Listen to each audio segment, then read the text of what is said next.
We are down to the final week of the high school football season. Tonight we have what could be a dandy for you from the Hoosier Heritage Conference. The Marauders of Mount Vernon, who've won their last 4 ball games, coming to this one at 4-4. And the Yorktown Tigers enter tonight's contest looking to pick up a win after that loss on the road at Pendleton Heights, 47-20 last week. Great to have you with us here on a Friday night. Next week we begin sectional play. And Coach Keith Myers, we are down to the last game. It always seems like every year we talk about this and how fast it goes by the end of the season. But this one should be a good one tonight as two teams trying to make their move and maybe one more step. They're not going to win the conference, but they can move up in the standings. They can move up maybe to third, second if things go right their way, either team. And you're right, in our little production meeting today, it looks – 9 weeks ago, we were week 1. It was 84, 85 degrees. We had some rain. We've had some thunderstorms. We've had a hurricane. Yeah. And tonight, it's a nice, cool, crisp night. It's 64 degrees. Very nice. It's a pink out night. As you see, the fans are all dressed out in pink. And it's an interesting. Talk to both team coaches.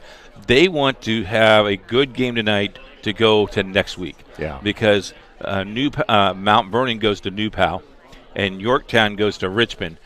Those two winners could possibly meet right back here in about 2 weeks.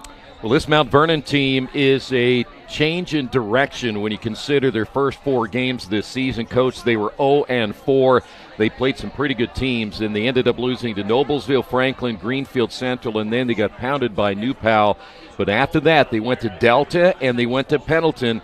Won both those games, and that's kind of where they turned things around. Yeah, you look at the first 2 games of the year, they play a very good Noblesville team who is now ranked in 6A. And then they get beat by Franklin, who is pretty good as well.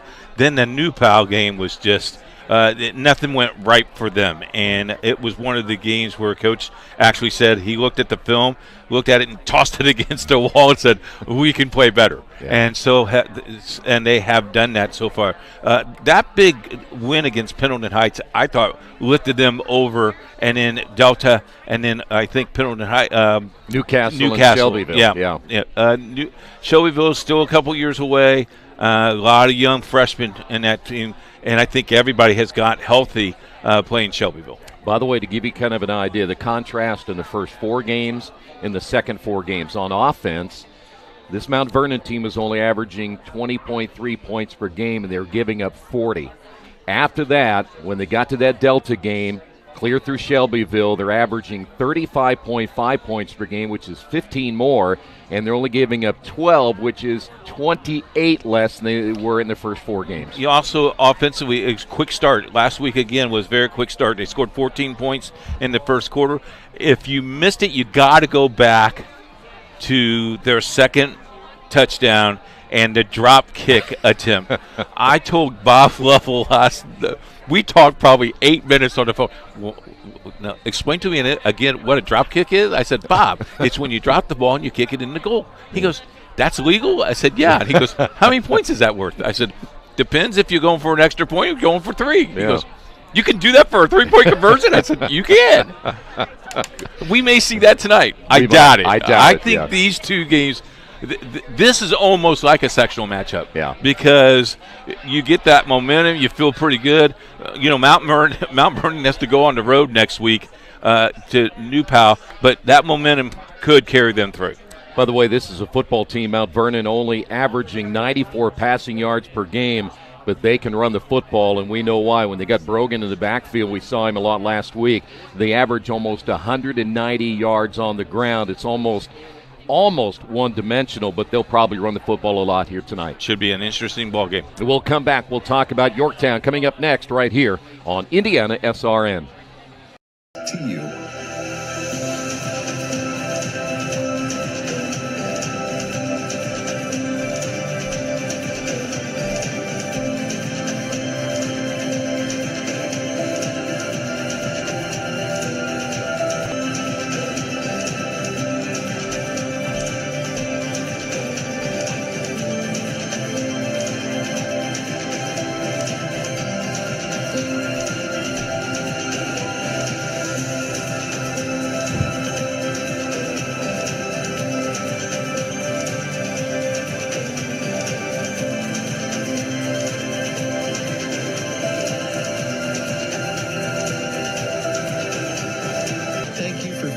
standing with us.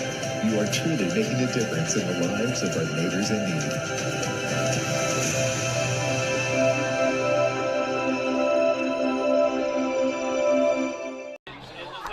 Yorktown Tigers will make their way onto the field here soon. You see the Marauders of Mount Vernon about ready to make their approach to the final game of the regular season tonight. This is a Yorktown team under Coach Wilhelm in his 20th year. It's been kind of a up and down season, and I know last week in their loss at Pendleton, they were down 26-0 at halftime and never recovered. 15 years ago, Coach Wilhelm sat right in this chair on IHSAA radio and was doing the state finals with us many years ago, and that friendship has still developed.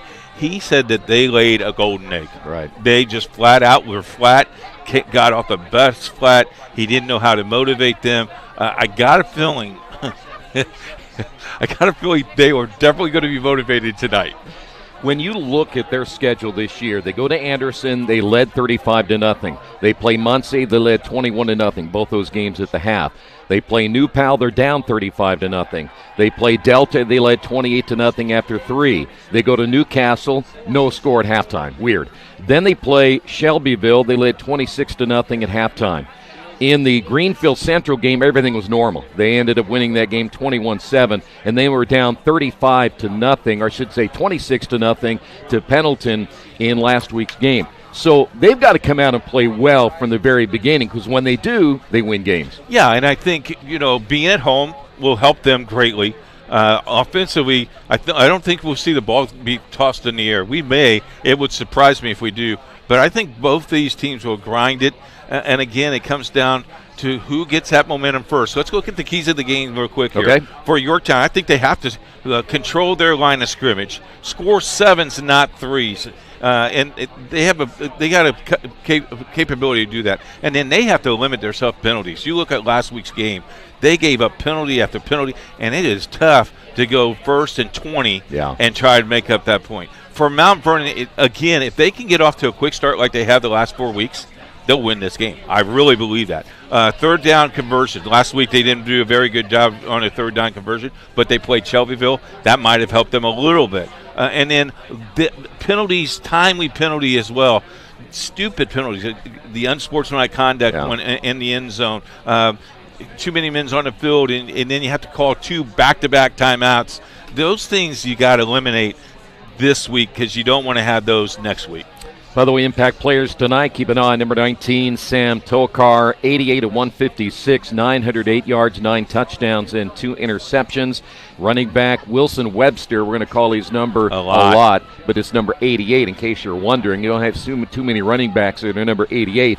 606 yards this year, 5 touchdowns. He's averaging 5.2 yards per carry. They've got a couple of good receivers, but the main one tonight will be number 15, Ephraim Darty, 43 receptions, 459 yards and 5 touchdowns. So when they want to throw the football, they can. Other big games in the area tonight: Cathedral and Warren Central, Franklin Central, Westfield, Brownsburg, Hamlin Southeastern, Lawrence North, and Pike, Western Boone, and Leadman. And our sister station has the Covenant Christian Ritter game. As you see, Mount Vernon, they're getting ready for the national anthem, and we'll take a break when we do that.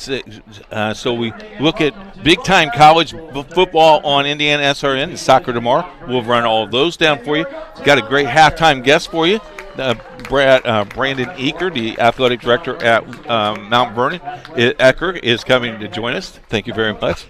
It's nice to hear ears. I got all kinds of things. If you've not been to Yorktown, it's like an ESPN broadcast tonight. We'll take a timeout. We'll come back right here on IndianaSRN. The playing of the Star Spangled Banner by the YHS Pep Band under the direction of... We encourage you to subscribe to our YouTube channel, IndianaSRN. Hit the bell to get notifications for upcoming games and more. Watch as many games as you want, as many times as you want. At Morales Group Staffing, we are all about building better futures. And during these times, we are working hard to put people to work. We are now hiring for hundreds of jobs with pay up to $17 an hour. Visit our website at moralesgroup.net or text JOBS, JOBS, to 317-472-7600 to apply now and get hired today. From warehousing to transportation and everything in between, Piper Logistics does it all. Centrally located, Piper Logistics has 2 warehouses in Indianapolis and a warehouse in Cincinnati, Ohio. Piper Logistics houses over 1 million square feet. Along with our transportation department, we can provide service to half the United States markets.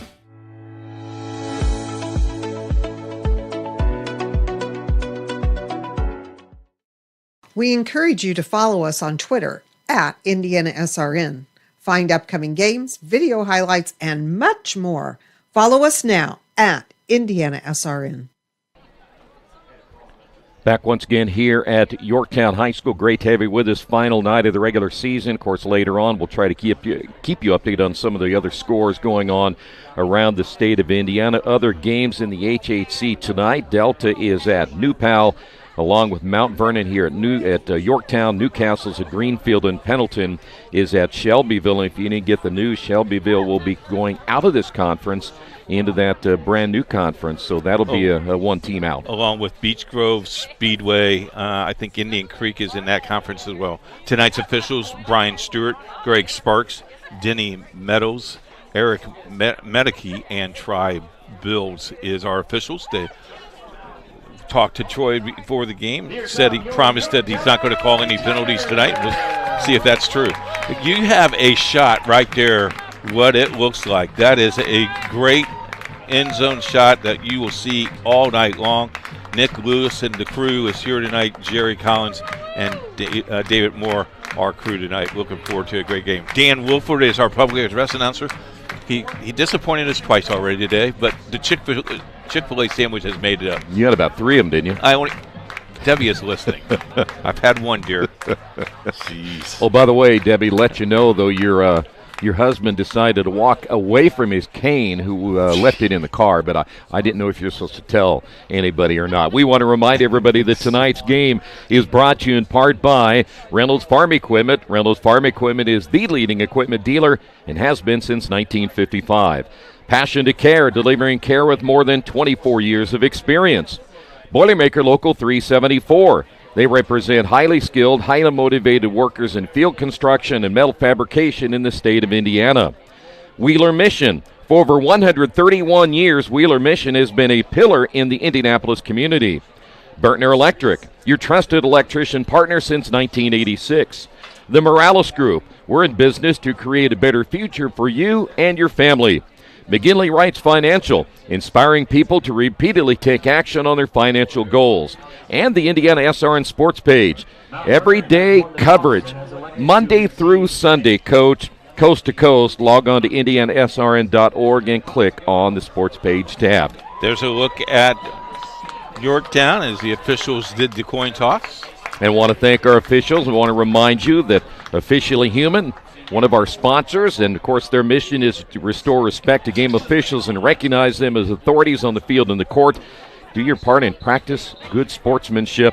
We don't have those men out there, and the men and women out there, we do not play. I saw my first white hat female official the other day. Really? Did a great job. Fantastic.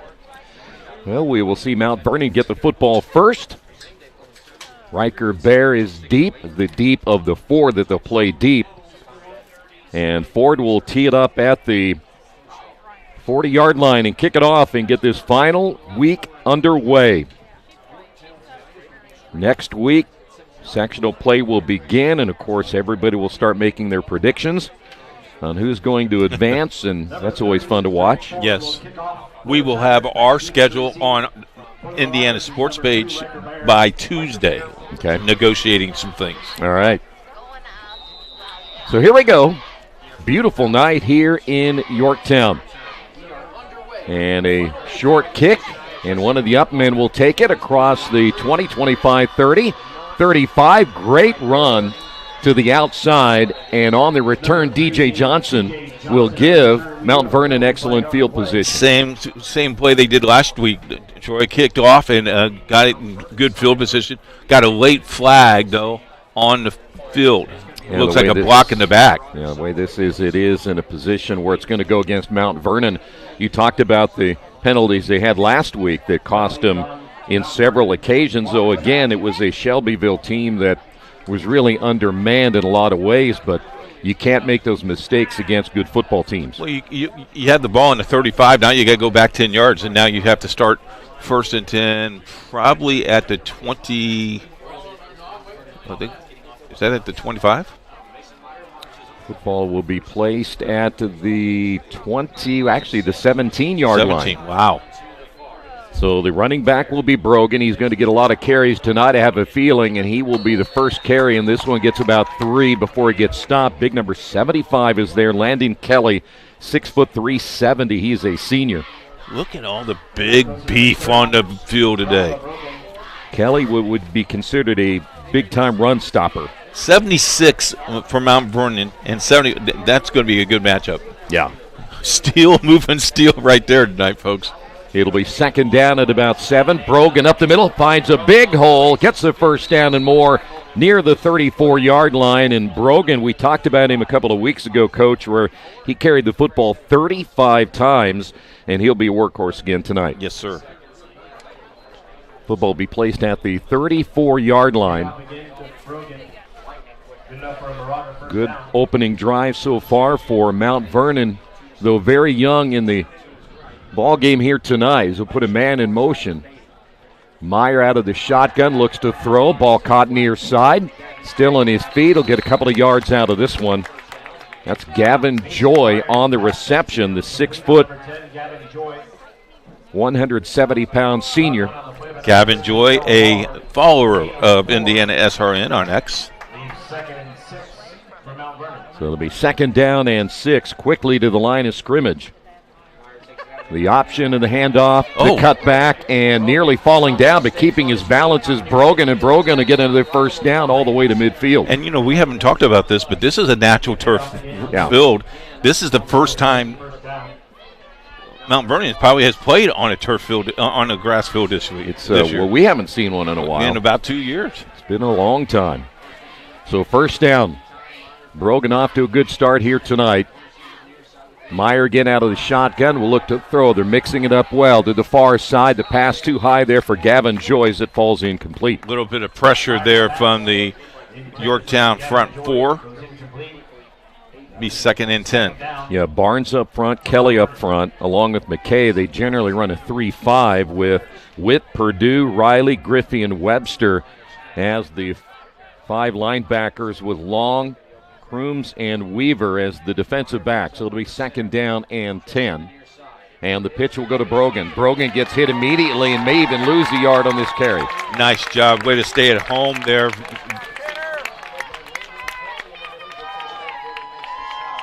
Looked like number 54, Barnes Sure was the first one in there. 6'4", 225, and a junior. Of course, Landon Kelly, as we mentioned, really plugging things up in the middle.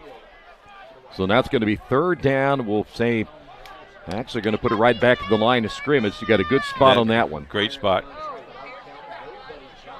That time it was Meyer trying to draw him off sides. 3rd down and 10. Handoff Brogan. Brogan nowhere to go, and he's going to lose the yard on this one. And I tell you what, 54 again.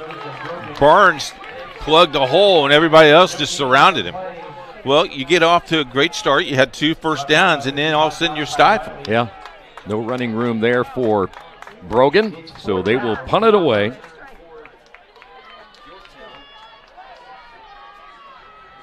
See, deep will be, looks like Webster is one of the 2 that is deep. Number 16, John Duncan, is the punter.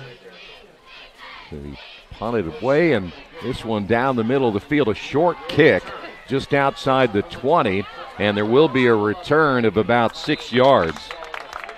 That was Cole Purdue on the return. It'll be 1st down and 10. Let's see what Yorktown has in mind this first series. Tonight's game brought to you in part by the IndianaSRN Sports page, wall-to-wall sports news every day, high school, college, pro sports. We have it all. Check it out on IndianaSRN.org. Click on the sports page tab. Stay informed every day on IndianaSRN. So we will see Sam Tokar for the first time. 908 yards passing this year. Great athlete. 9 touchdowns, just 2 interceptions, and they're going to run the football, and it'll be Wilson Webster, the senior, at 6 foot 195 on the carry. You know, Webster is so fast getting the ball, hitting the holes. He gets 2, maybe a yard there. Yeah, I'll give him 1. Up front, it'll be Barnes, Eller, Tokar. That is Henry Tokar, Stanley, and Wilson, and they've got some size up front when you consider that Eller's at 280, everybody else at 210 plus. But Eller, a big fella at that left guard spot. They're going to throw near side. Ball's going to be caught first down and out of bounds on the near side. That's going to be Ephraim Darty on the reception. Darty just went to a jet sweep, went to the sideline, catches the ball, and he did this like everyone else was told, goes straight up to the field, gets about 12, 13 yards. It's his 44th reception of the season. He only averages about 10 yards per reception. I like the speed so far that we see. So it'll be first down, football at the 38-yard line. They're going to hand it off, and not much this time for Webster. Tried to go to the left side. Going to give him a couple on this one. I tell you what, I think Webster was probably the key player that they were going to key on all night. Yeah. So someone else needs to step up as he gets 2 there. Of course, keep an eye defensively on Brogan, who played well last week out of that linebacker spot. Of course, Kip to another linebacker, Gavin Joy and Jonah Schroeder. That's really their strength of those linebackers for Mount Vernon. It'll be second down and 8. And we've got whistles as flags will go down, and you're exactly right. Man in motion went toward the line of scrimmage. That's not allowed in U.S. football. In Canada, it is in Canada. You can't. It ought to be. So I think it ought to be here too. No. Are you going to be you're going to change that rule too? I think we should move any way we want to. I will tell you, if you want to get a good book, you should get Troy's book on how he's going to change the game. Have you even written it yet? No, it's coming. Okay. Yeah. I know someone that can publish it for you. I want to get it all put together first. Gotcha. Second down, and we're looking at about 13 here for Yorktown. Tokar will look to throw. He's going to set up the screen. Does so to the far side. 40, 45, first down and more into Mount Vernon territory, all the way inside the 30-yard line. Darty, the big catch and the run for a first down. What a great call. Took a little while to develop, but they got it in. Timeout, Mount Vernon. We'll take a timeout as well.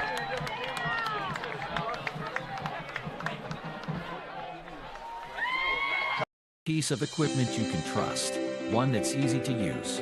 No matter the size of the job, you want to create a feeling worthwhile, something you can use for every job. For over 60 years, Reynolds has been a community staple, ensuring our customers powerful implements and top quality care and service. You need something that's in it for the long haul. Visit Reynolds Farm Equipment, your hometown John Deere dealer, today at reynoldsfarmequipment.com. Get a gator that will get you where you need to go. Something you can get in and go with plenty of space. Be ready to tackle any terrain, large or small.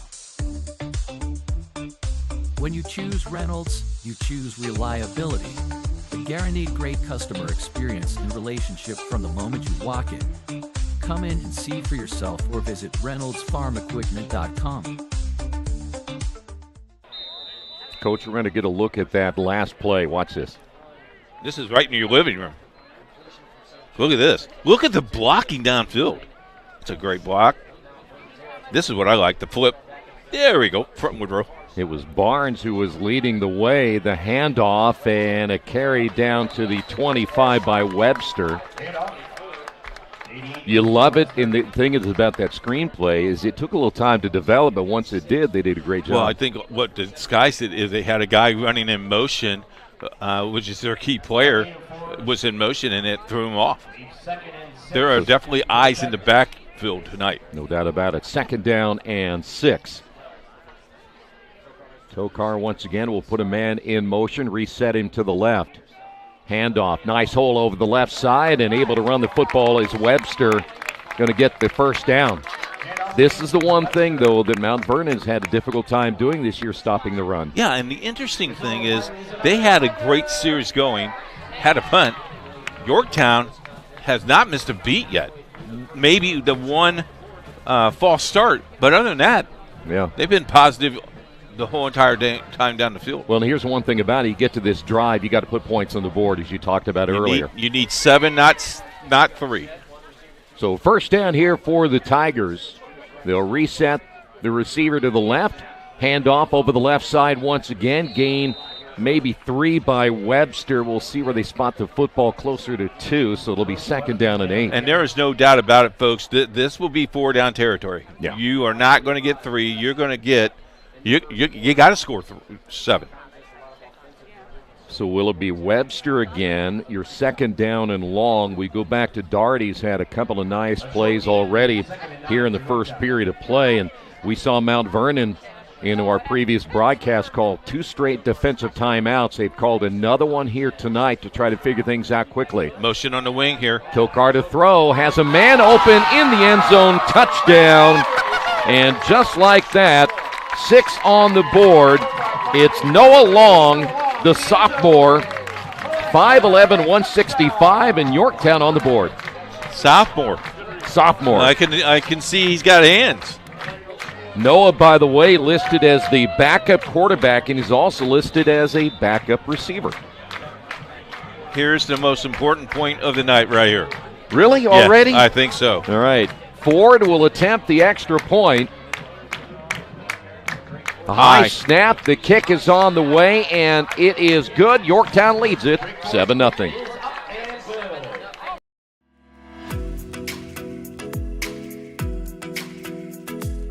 Looking to elevate your brand? Choose Dynamark, your local one-stop shop for all your print, signs, promo products, apparel, and mailing services. Serving Indianapolis for over 50 years. Dynamark, where strong relationships are built through exceptional service.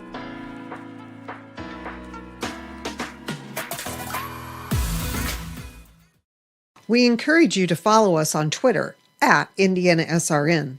Find upcoming games, video highlights, and much more. Follow us now at IndianaSRN. Can't get to a computer? Then we've got you covered. Just go to the IndianaSRN app and stay up to date with all of your favorite teams. You can watch live coverage or relive the experience with our on-demand service.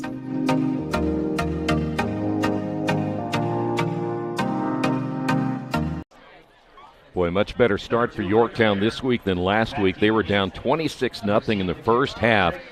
They only had 68 passing yards and only rushed the football for 80 yards in that loss to Pendleton last week. And this is a Mount Vernon team that beat Pendleton. And there will be a return inside the 15-yard line and all the way out across the 35 and finally brought down. Let's take another look at the replay on the score. Just wide open. Went to the post. No one there to pick him up. DJ Johnson, the safety, didn't get over there in time. You're going to look at it from the end zone as well. Nick Lewis on the catch. The only thing that can make me nervous about that is that I was so wide open I'd probably drop it. Me too. So first down, Mount Vernon, their second possession. Mason Meyer has trips to the left. And that would be the first and last time they would throw it to me. They'll fake it to Brogan. Meyer looking for running room. He's going to gain yardage on this one. Nice run there by Meyer. Probably got about 5 on the carry. Yeah, and he was really stopped at the line of scrimmage in second effort. Today's game brought to you in part by Family Source Insurance. Pat Chair is your independent agent representing Ohio Mutual Insurance. If you'd like more information, give him a call at 317-894-7000. Thanks to Pat and his crew. So let's call it second down at about 4 after gain of 6. That's DJ Johnson, who is in motion. Handoff Brogan. Brogan, they're keying on him big time, and he got swarmed under. Boy, he had 2 good runs, and now all of a sudden they have keyed on him. And now it's you got it. Third and 5 right here. Well, they're going to give it back to the line of scrimmage. So what great spotting, man. No kidding. Barnes, by the way, number 54 back in there once again. He's had a really good game so far defensively for Yorktown. So it'll be 3rd down and 4. Movement up front, but so far no flags are down on this one as Meyer trying to draw the Yorktown front 3 offsides. High snap, they'll fake the handoff, throw over the middle. Ball's going to be caught, and it'll be Riker Bear on the reception for the 1st down into Yorktown territory. If you see Bear, how he caught that ball, brought that ball in, got contact, bobbled it a little bit, but held on to it. 1st down. That's a big 1st down. Here, watch the bobber right. See that bobber right there? Hung on tight. One thing about it, that ball was not thrown very well by Meyer. Football will be at the 46-yard line.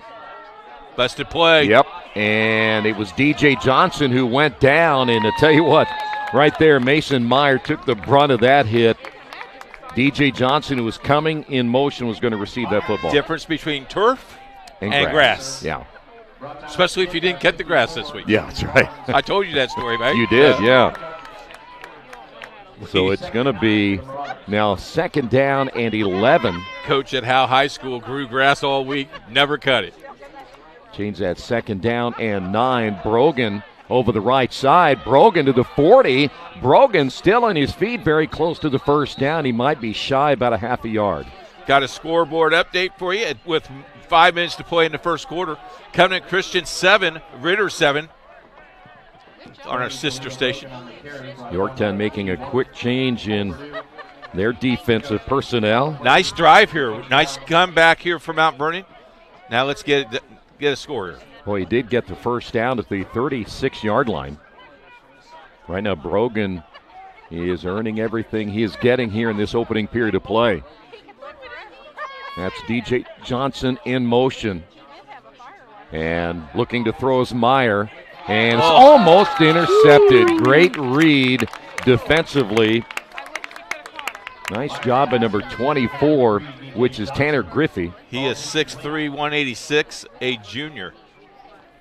Boy. Griffey's a linebacker, 2 interceptions this year. He, along with Caden Crooms, each have 2 interceptions. 2 more yards and he would have got that ball.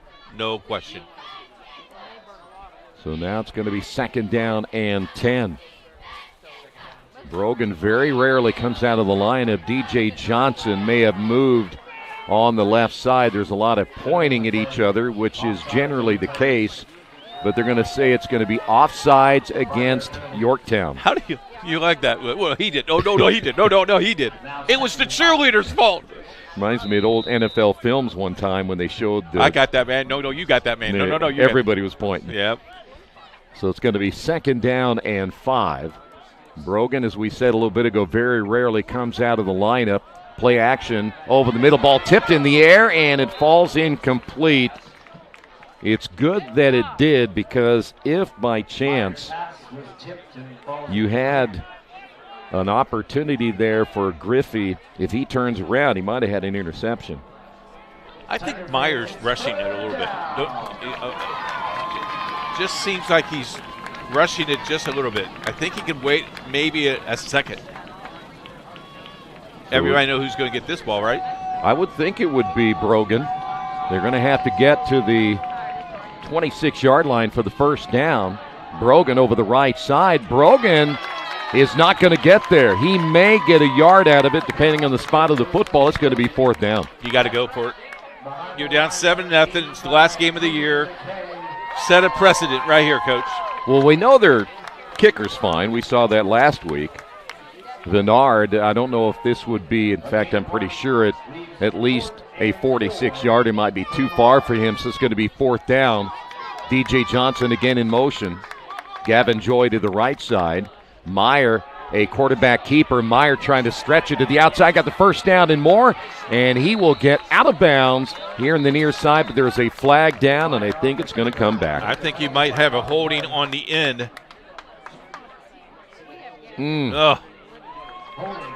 One of the keys of the games were penalties. Yes. Yeah. Or the maybe lack thereof. Yes. Boy, that hurts. So that backs you up. So now you punt. You have to. Yeah. Yeah, it's going to put you back to the 40-yard line. Oh. You know, you can always do that they always do now, where you can attempt a field goal, a kick, and make it look like you're You know how that goes now? Oh, yeah, it goes back to the 20? Yeah. Yeah. Why not? I mean, that's a brilliant idea. It is. You want to use my phone? Would you? Let me radio down to them real quick. Unless you can get your punter to nail this one inside the 5-yard line, and I think it did. Did it go down at the 1, or did they say it was in the end zone? No, he's going to mark it on the 1. Wow. So, again, go ahead and punt it away. That way you don't have to worry about putting it at the 20. He's putting it right at the 1. That's a great punt. And a long way to go for Yorktown. Woo! Now, longest play from scrimmage on IndianaSRN this year, New Pal, 99 yards. Okay. So we'll see. Okay. All right. Well, they're going to full house this one, though, try to give them a little bit of running room. Everybody's going to push. Yeah, they just need some room to operate. Over the left side, they got plenty of room. On the carry, the Noah Long, the sophomore, who is a backup quarterback, as we said, in there to give them the breathing room they needed. Needed 10, got 11. Not bad. No, Tell you what, they may do it again. Good math. They're going to try to run it again to the near side. Nothing this time for Long. So it'll be second down after a gain of 1. Long this year has rushed the football 61 times, 297 yards, and 6 touchdowns. Brought down by number 23, Evan Privet. 50 seconds to play in this quarter. Gave that last tackle to Privet for Mount Vernon.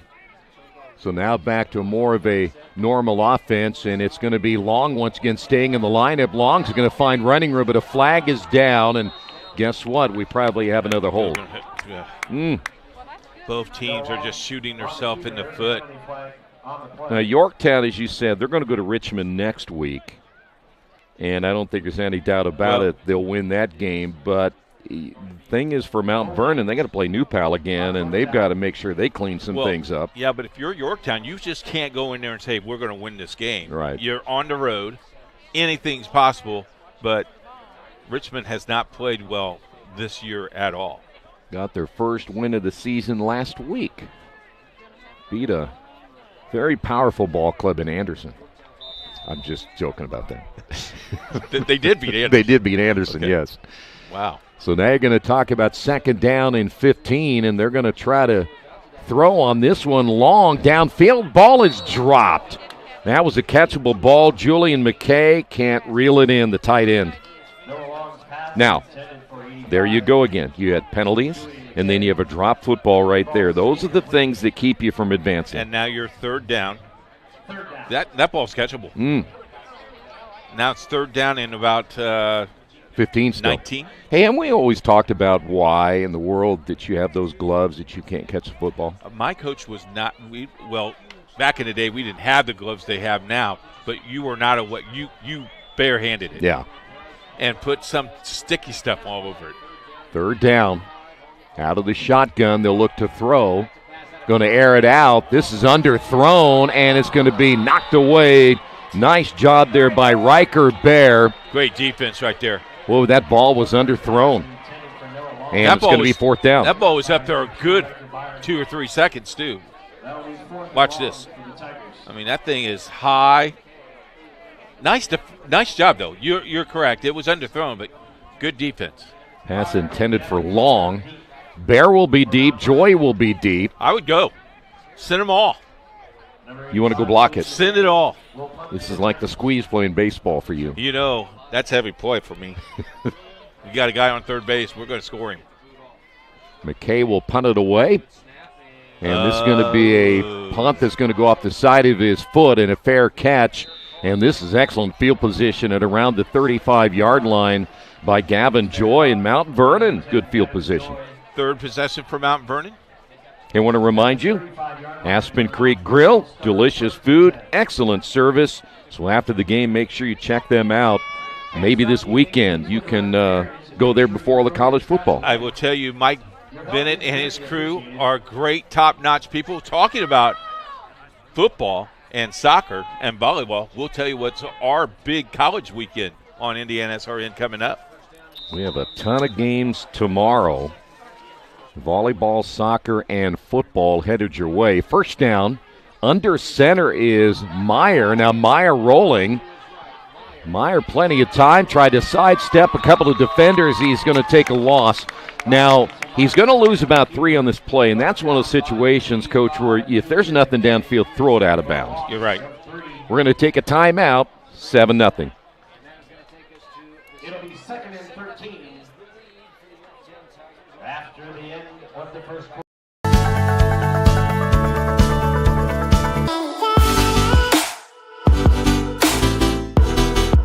Aspen Creek Grill, we are a from-scratch concept with comfort fresh food. You can expect a world-class experience on a great budget. We've got incredible specials, great service. Today's dish that we're going to highlight is going to be our Aspen Blue Sirloin. It is, again, our premium Black Angus certified beef, and we top that with a blue cheese crust. Again, everything that we do here is made from scratch, and it's no different from our steaks. We hand cut all our steaks in-house. So our team back there is just an incredible team. Everything that they do, they take so much pride in. They put a little bit of themselves into everything that they do over here, especially since it is a made from scratch concept. We want everybody to come, visit us, enjoy some great food with some great service. Bring your friends, bring your family, come have some great food, have a great time with us with some of the best comfort scratch food.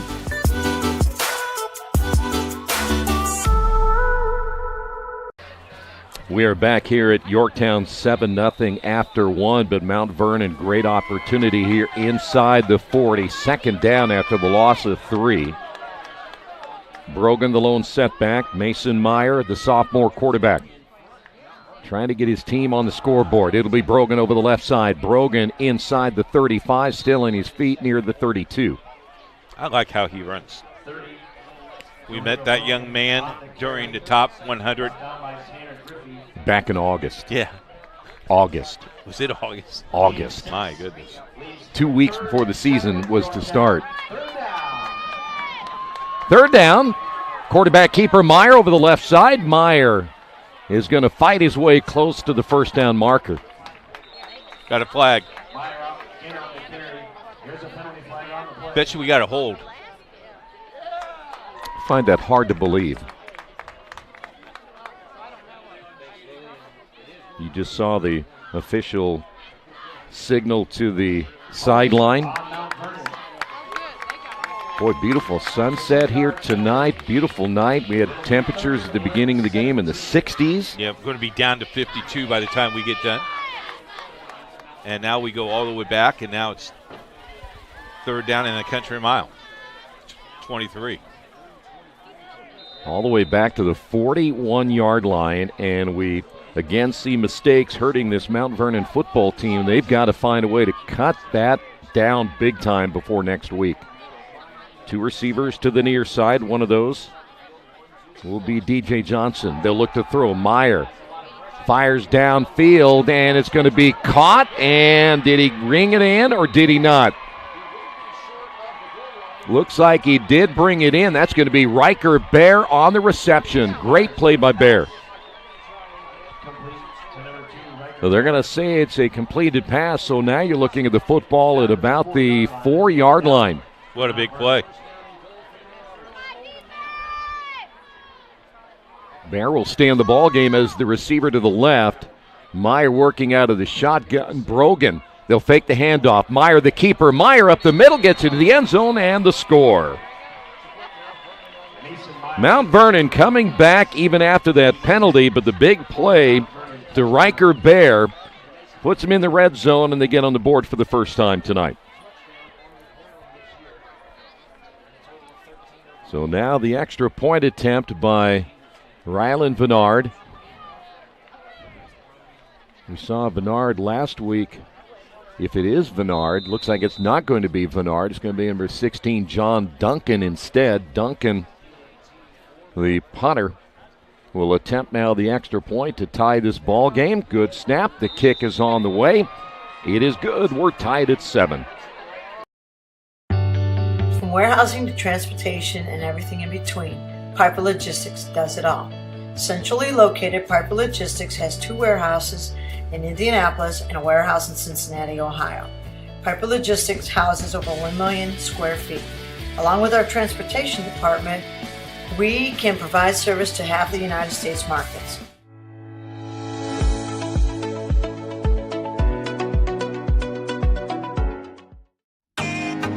Can't get to a computer? Then we've got you covered. Just go to the IndianaSRN app and stay up to date with all of your favorite teams.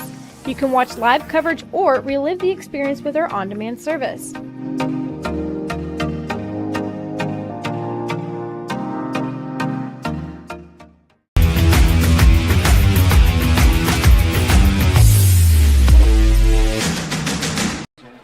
Well, tied at 7.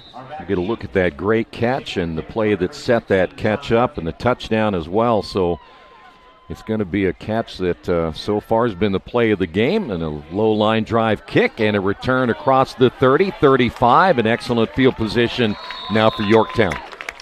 Take a look at it. All right, let's take a look. There's the throw. That's number 28, Caden Crooms with a big Oh, look at that. Both hands. Slides, hits. All right. It looked like you catching the football. Of course, this is me right here. Yeah, that Whoop, is whoop. that. Yep. That's you. Yep.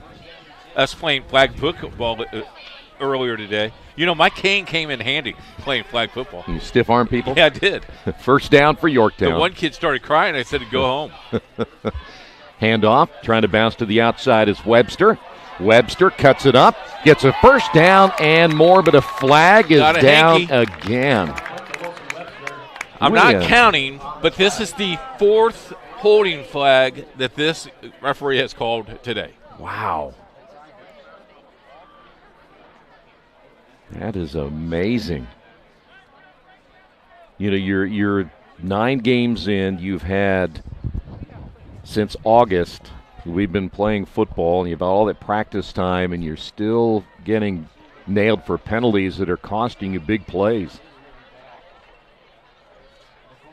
Oh, they're going to call a face mask on Yorktown. Face mask. Wow. Now, I've never seen offense ever get called for a face mask before. I'm sure you can, but I'd love to see who it was. It was the running guy. He got the face Yeah. mask? All right. They'll look to throw, and we've got a whistle. Yeah, that's an illegal formation. He was going upfield, as we said. You can't do that. But in Canada, you can. That's a good play. Write that down. And at Purdue. Oh, man. Hey, Purdue's playing at 8 o'clock tonight. Game will be over at 8:05. You know, I rode with my producer tonight, so I got to be nice. Yeah, because I'm not stopping at your house tonight. You're not? No. I'll wear my black armband. There you go. Debbie said she'll have a flag out if they're really bad. First down and 20 following that penalty. Tokar to throw, has time. Over the middle and behind his receiver just enough where he could not come up with it. That was 86, Aiden Witt, 6'3", 170, the sophomore.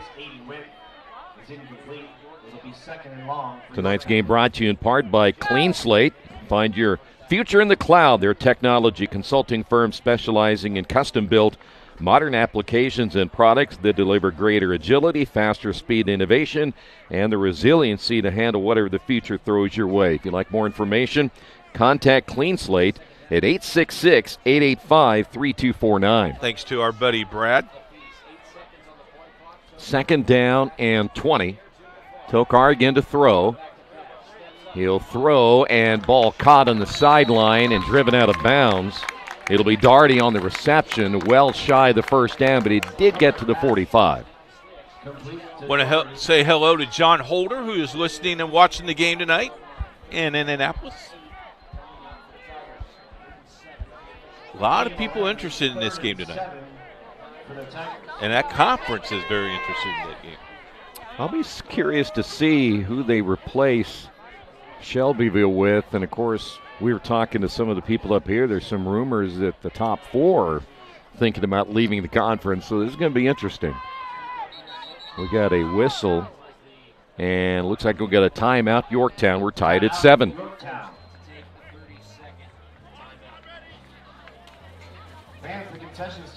Want to remind you, Wheeler Mission is one of our sponsors for over 131 years. Wheeler Mission has been a pillar in the Indianapolis community, providing help, hope, and healing to people in need. If you'd like more information, give them a call at 317-686-6239. It's college football, soccer, volleyball weekend on IndianaSRN. It all begins with Earlham College taking on Rose-Hulman, the women's game at 1, the men's game at 3:30. Then football for you as Rose-Hulman taking on Mount St. Joe. Taking on Defiance at 1:30. Franklin is at Manchester at 1:30, and the 5 o'clock nightcap, Mount St. Joe and Rose-Hulman, all on IndianaSRN, HCAC.TV. You know what was more impressive about that? That I did that by memory? Well, you did. Well, yeah, but I was going to say you did it. You could read my handwriting. It did look like tic-tac-toe. I was impressed. One of the things Jerry said was, do you have him down? I got him. I do now. Third down after the timeout. Trips left. And Tokar to throw. Fires over the middle. Ball caught, first down, 40. And trying to cut upfield. Another flag is down. The reception by Daugherty. We have seen all kinds of flags tonight. I don't know what he's going to call here. Tokar's pass was complete to Daugherty across the middle. There is a penalty flag on the play. Apparently happened at the tackle, right? But the way the Yorktown's reacting, they're moving back.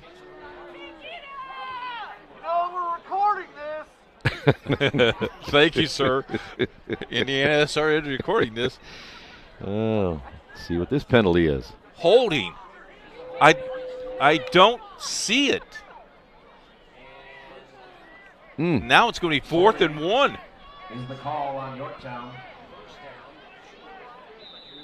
Did you see it? I didn't see it. Okay. Well, still third down. They've marked it back to 3rd down and 1, so we'll put the football at the 49-yard line. I did not see that at all, but it negates the nice play to Daugherty. See if they'll run it here to get the first down. Everybody in the box for Mount Vernon. They're going to hand it off, and the first down by Webster. Oh, he didn't go down. Webster still on his feet. Great job, Webster. And the reason that happened is they were trying to strip the football. Yeah, body.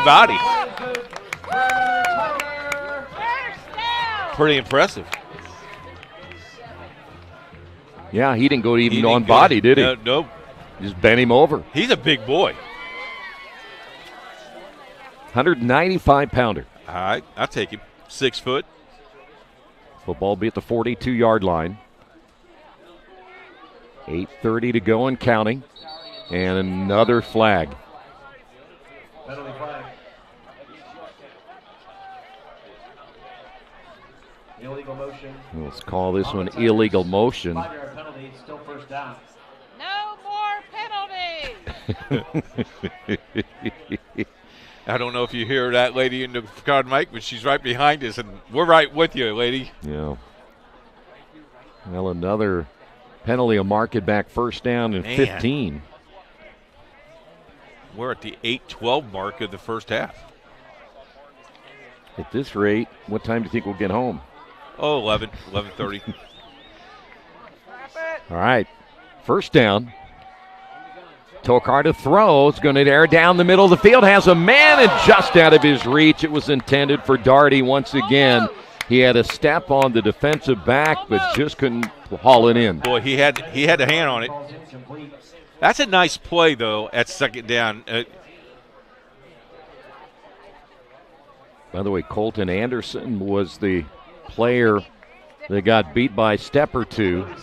Well, I like it because you open it up a little bit. Now you can run the football. At first down, yeah. You know. Second down. Tokar again out of the shotgun. And he's going to look to throw again. Sets up the screen pass. It's going to be caught by Webster. Webster 40, 35, 30. The cut back and then wrangled down at the 20-yard line. Great play down to the 19. Where is the defense on this side of the field? I think that's what the Mount Vernon coaching staff is wondering. Because that screen pass took a while to set up, too. Tigers. First down. So football again at the 19-yard line. See if Webster stays in. He will, as the running back just to the left there of Tokar. Tokar to throw again. Out to Webster. Popped out of his arms, and the ball is loose. And let's see if Yorktown got it back, and I think they did. How lucky can you get there? And they're going to get a first down out of it, too. Wow. He intended to do that, I think. Yeah. I don't think it's a completed pass.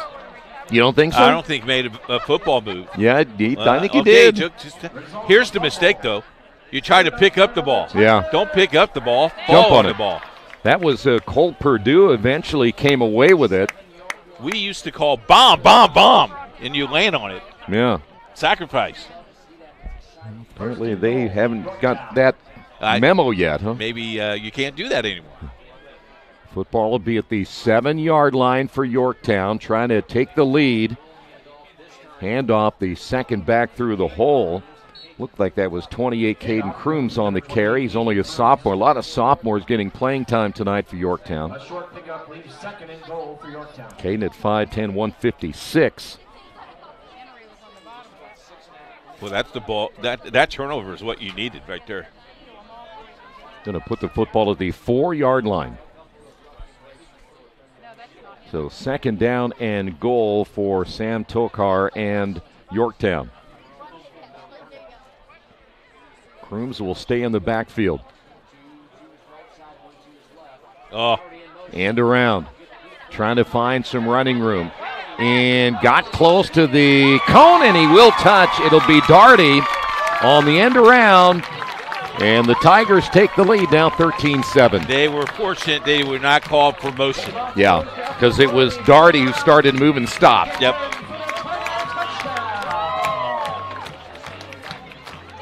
So even with the penalties, Coach, it was a nice drive for Yorktown to get it into the end zone. And now the extra point is Ford will come in to try to make it a 14-7 ball game.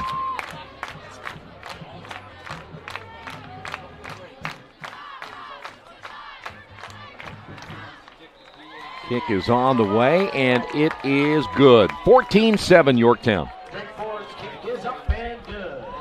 That makes the score Yorktown 14. Mount Vernon 7.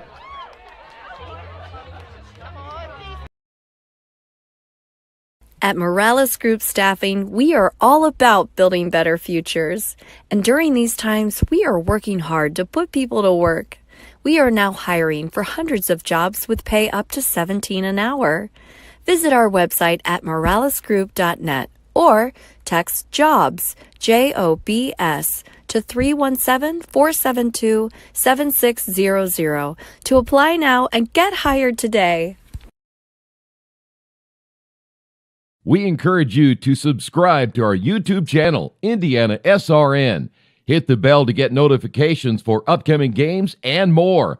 Watch as many games as you want, as many times as you want.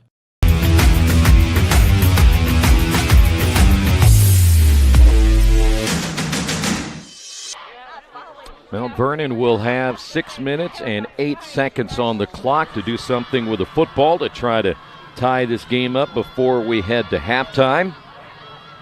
Coach will have a special guest coming up at halftime as well, and we'll try to get you updated on some of the scores that are going on around the state of Indiana in this final night of the high school football season. It'll be Bear on the return across the 30 to the outside, 35, 40, 45, 50, and into Yorktown territory.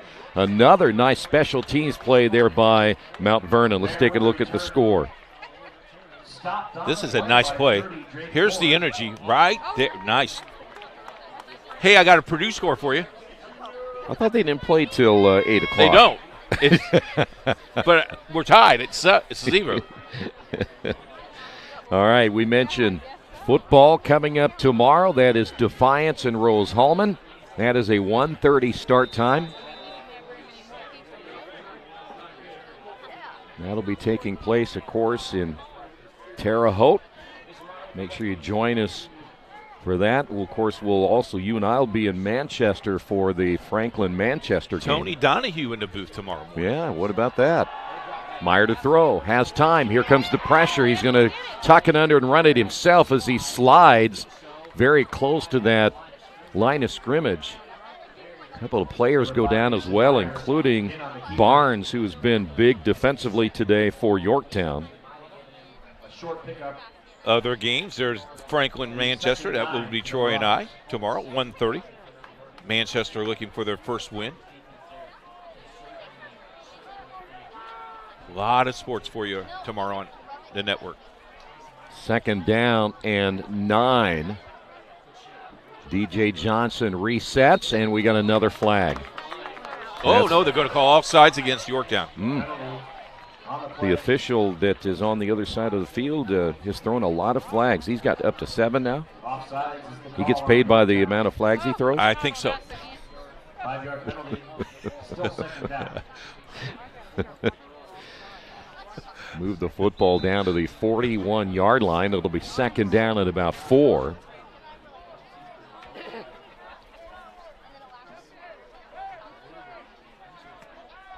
I don't know if this score is correct or not. I don't think it is. They had Tri leading Union County 48-0 in the first. I think that's not right. I don't think so.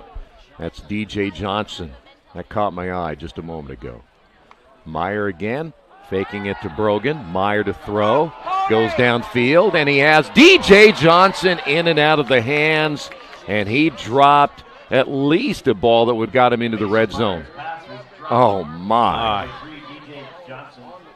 You know, he's had pretty good coverage right there. Henry Weaver. Look at this. Yeah. Oh, he has it.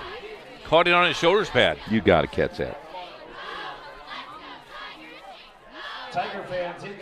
By the way, it looks like Lawrence North leading Pike in the second quarter, 10-7. That's a big game. Yeah. Lawrence North trying to finish the regular season undefeated. Joy in motion to the near side. 3rd down and 4. Brogan on the carry. Brogan gets stopped, and it's going to be 4th down. And they've done a great job keying on Brogan. You go for it? Yes. Okay. 4.5 here in the second quarter. You gain nothing on that one. I don't know if you go back to Brogan or not. Maybe they'll try it one more time. Nope. Meyer's going to keep it. Brogan the lead blocker. Meyer, did he get there? It's going to be really close. Yorktown said no, and of course it depends on the spot of the football, and they gave him a 1st down.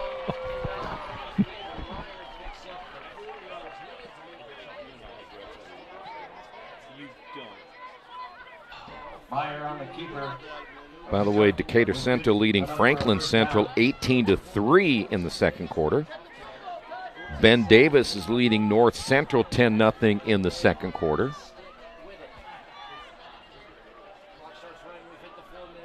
So it'll be 1st down for Mount Vernon. They're going to give it to DJ Johnson up the middle, finds a nice hole, and then almost got to the outside before he's tripped up. And he's going to get to the 24-yard line. That's a great run there by Johnson. Nice blocking by the front line. I think everybody was focused on Brogan. You know, they were putting 5 guys in the box. They'll give it to Brogan. Brogan straight ahead and close to the 21-yard line. How about this score? Okay. Hamilton Southeastern 17, Brownsburg nothing in the second quarter. My goodness. For the 4th week in a row, Brownsburg has fallen behind. Yeah. Well, they've got a good quarterback, 2 quarterbacks. Let's see if they can come back. DJ Johnson now motion left to right. They'll play action, throw it to the far side and out of the reach of the intended receiver, Gavin Joy. Boy, that's 17-0 in Hamilton Southeastern. Ooh, that's a tough comeback. Yeah, it's. Are they at Hamilton Southeastern? At Hamilton Southeastern. That's for the title, right? Is that for the conference? I do not know, to be honest with you. Well, Brownsburg's undefeated in that conference, though. Yeah. Yeah. It's going to be 3rd down. course, Meyer will check to the sideline as he generally does after he tries to draw Yorktown off sides.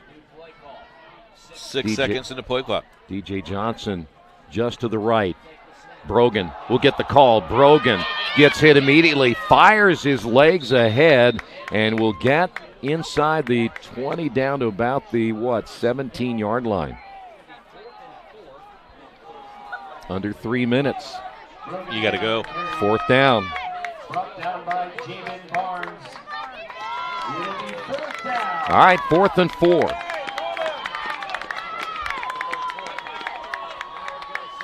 It'll be Meyer on the keeper. Meyer around the right side, 1st down and more. They tried to strip the football out of his hands. He got inside the 10-yard line. Almost got the football. I tell you what, when they need yardage, they put Brogan as a blocker. Look at this. There's a nice block. Boy, they spun him on that one, trying to strip that football. Inside the 10-yard line, keeper, and the option pitch to DJ Johnson. Johnson trying to plow his way ahead, and they're going to say he's down inside the 5-yard line. I think DJ slowed down. It's going to put him at the 1. Gain of a couple, and it's 2nd and goal. That's where they stopped his forward progress. Tell you what, that's a great shot. That's an end zone shot right in your living room. Going to put that football at about the 2-yard line as Mount Vernon trying to tie this ball game up before halftime. Brogan gets the call.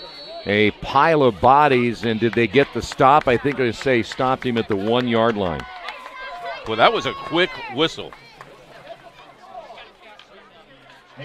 By the way, Cathedral is leading Warren Central in the second quarter, 14-0. My goodness. Week 9 upset weekend. Warren Central lost 1 game so far this year. Of course, as we await Mount Vernon trying to put it in the end zone, we had a whistle down on the field. Minute 20 to go. The umpire throws the flag.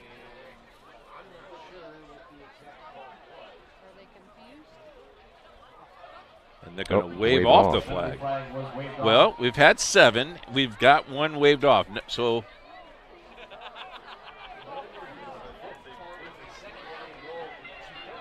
So 2nd down and goal.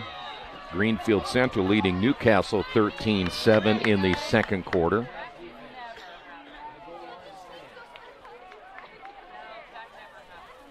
We are still waiting. Oh, we're watching the play clock go down. He reset the play clock for 40 seconds, so they're running down some clock. This is a smart move right here. Yeah, the play clock still at 15.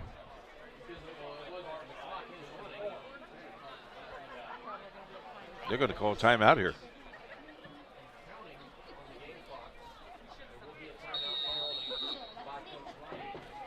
By the way, New Pal is leading Delta 7-0, and let's get you updated again on tomorrow. That, by the way, is the first of 2 soccer matches, Earlham and Rose-Hulman. 1 in 3:30.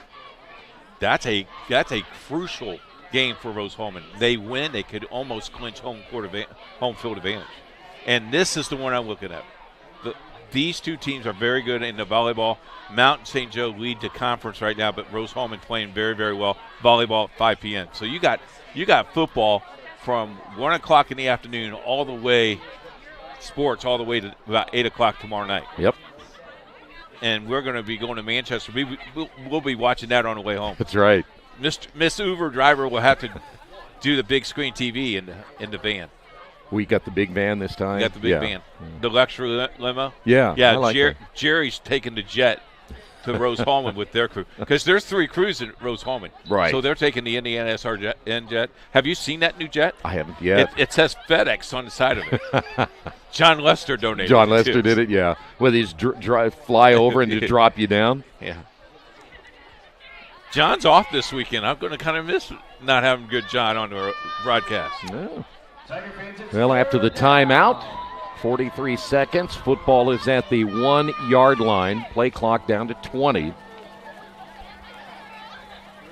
That is Brogan again in the backfield. Meyer out of the shotgun. Here they come on the blitz. Meyer on the run to the outside, breaks one tackle, still on his feet, and he got into the end zone, yes, for the 1-yard score. And it's now 14-13. And I kind of like how they ran down the clock. So now you only have 35 seconds if you're Yorktown to get a score. So Meyer again has been effective running the football here tonight.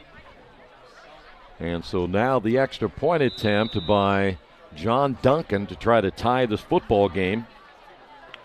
With again just 30 seconds remaining here in the first half of play. Good snap, the kick is up, and it is good. Take another look at that score. Well, I tell you what, one thing about Brogan, he knows how to block. He knows how to block, and the other thing about it is you notice he knows how to play defense too. We saw that a lot last week. Yes, sir. You take a look at the end zone and some of that blocking up front. That's second, third effort right there. 14 points on the board for Mount Vernon this quarter. Well, Yorktown will get it back one more time before we head to the locker room with only 35 seconds remaining. At this stage, unless you get a really nice return of some type, I don't want to make any mistakes here deep in my own territory and give Mount Vernon the football back. Yeah, I think you kneel. It will be a short kick. And return from the 20-yard line, and a lateral pass here to the near side. 25-30. Flags are down all over the place again. This game has been penalty-filled, and a holding penalty will go against Yorktown. With the return, there is a penalty flag on the play. With 2 minutes and 50 seconds to play in the first half, Ritter leads Covenant Christian 21-7. Well, I can tell you right now, I think for our entire season that we've done games, Coach, this might be the most penalty flags we've seen in one half. Am I right? Yes. Yeah. Not in our career. No, but in this game, yes, or in this season, most we've seen in the first half of play. Tokar will put a man in motion. They're going to throw. Here they come, and Tokar gets rid of it. He was in the grasp, but he got rid of it. It'll be an incomplete pass. That was a shot put pass. But a smart play by Tokar to get. Save 15 yards. Exactly. Don't take the loss. So it'll be second down and 10. Clock is at 19 seconds.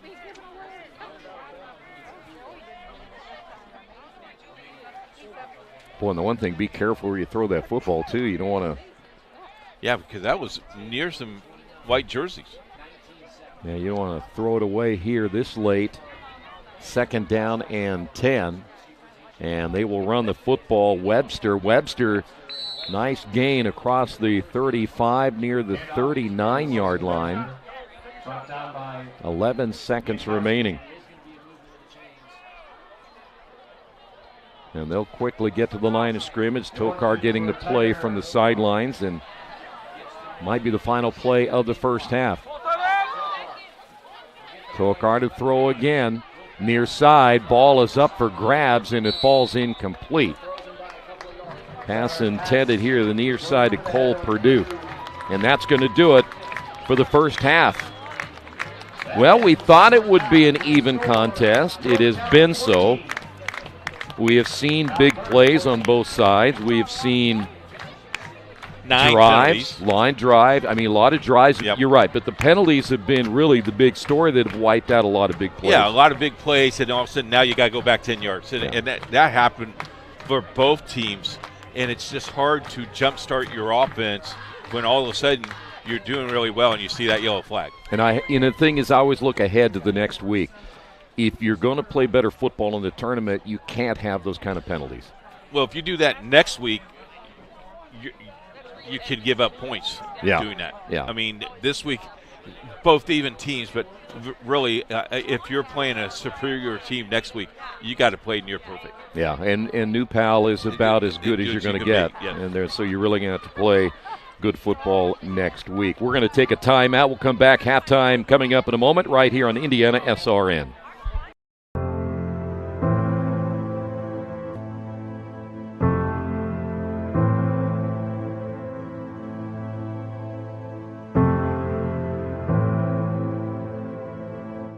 Calling officials cheaters or corrupt, it's not a game. Insulting referees, it's not a game. Threatening officials, it's not a game. Berating young umpires, learning the ropes, it's not a game. Violent language in the stands, it's not a game. Verbal abuse from the sideline, it's not a game. Screaming at a referee in the parking lot, it's not a game.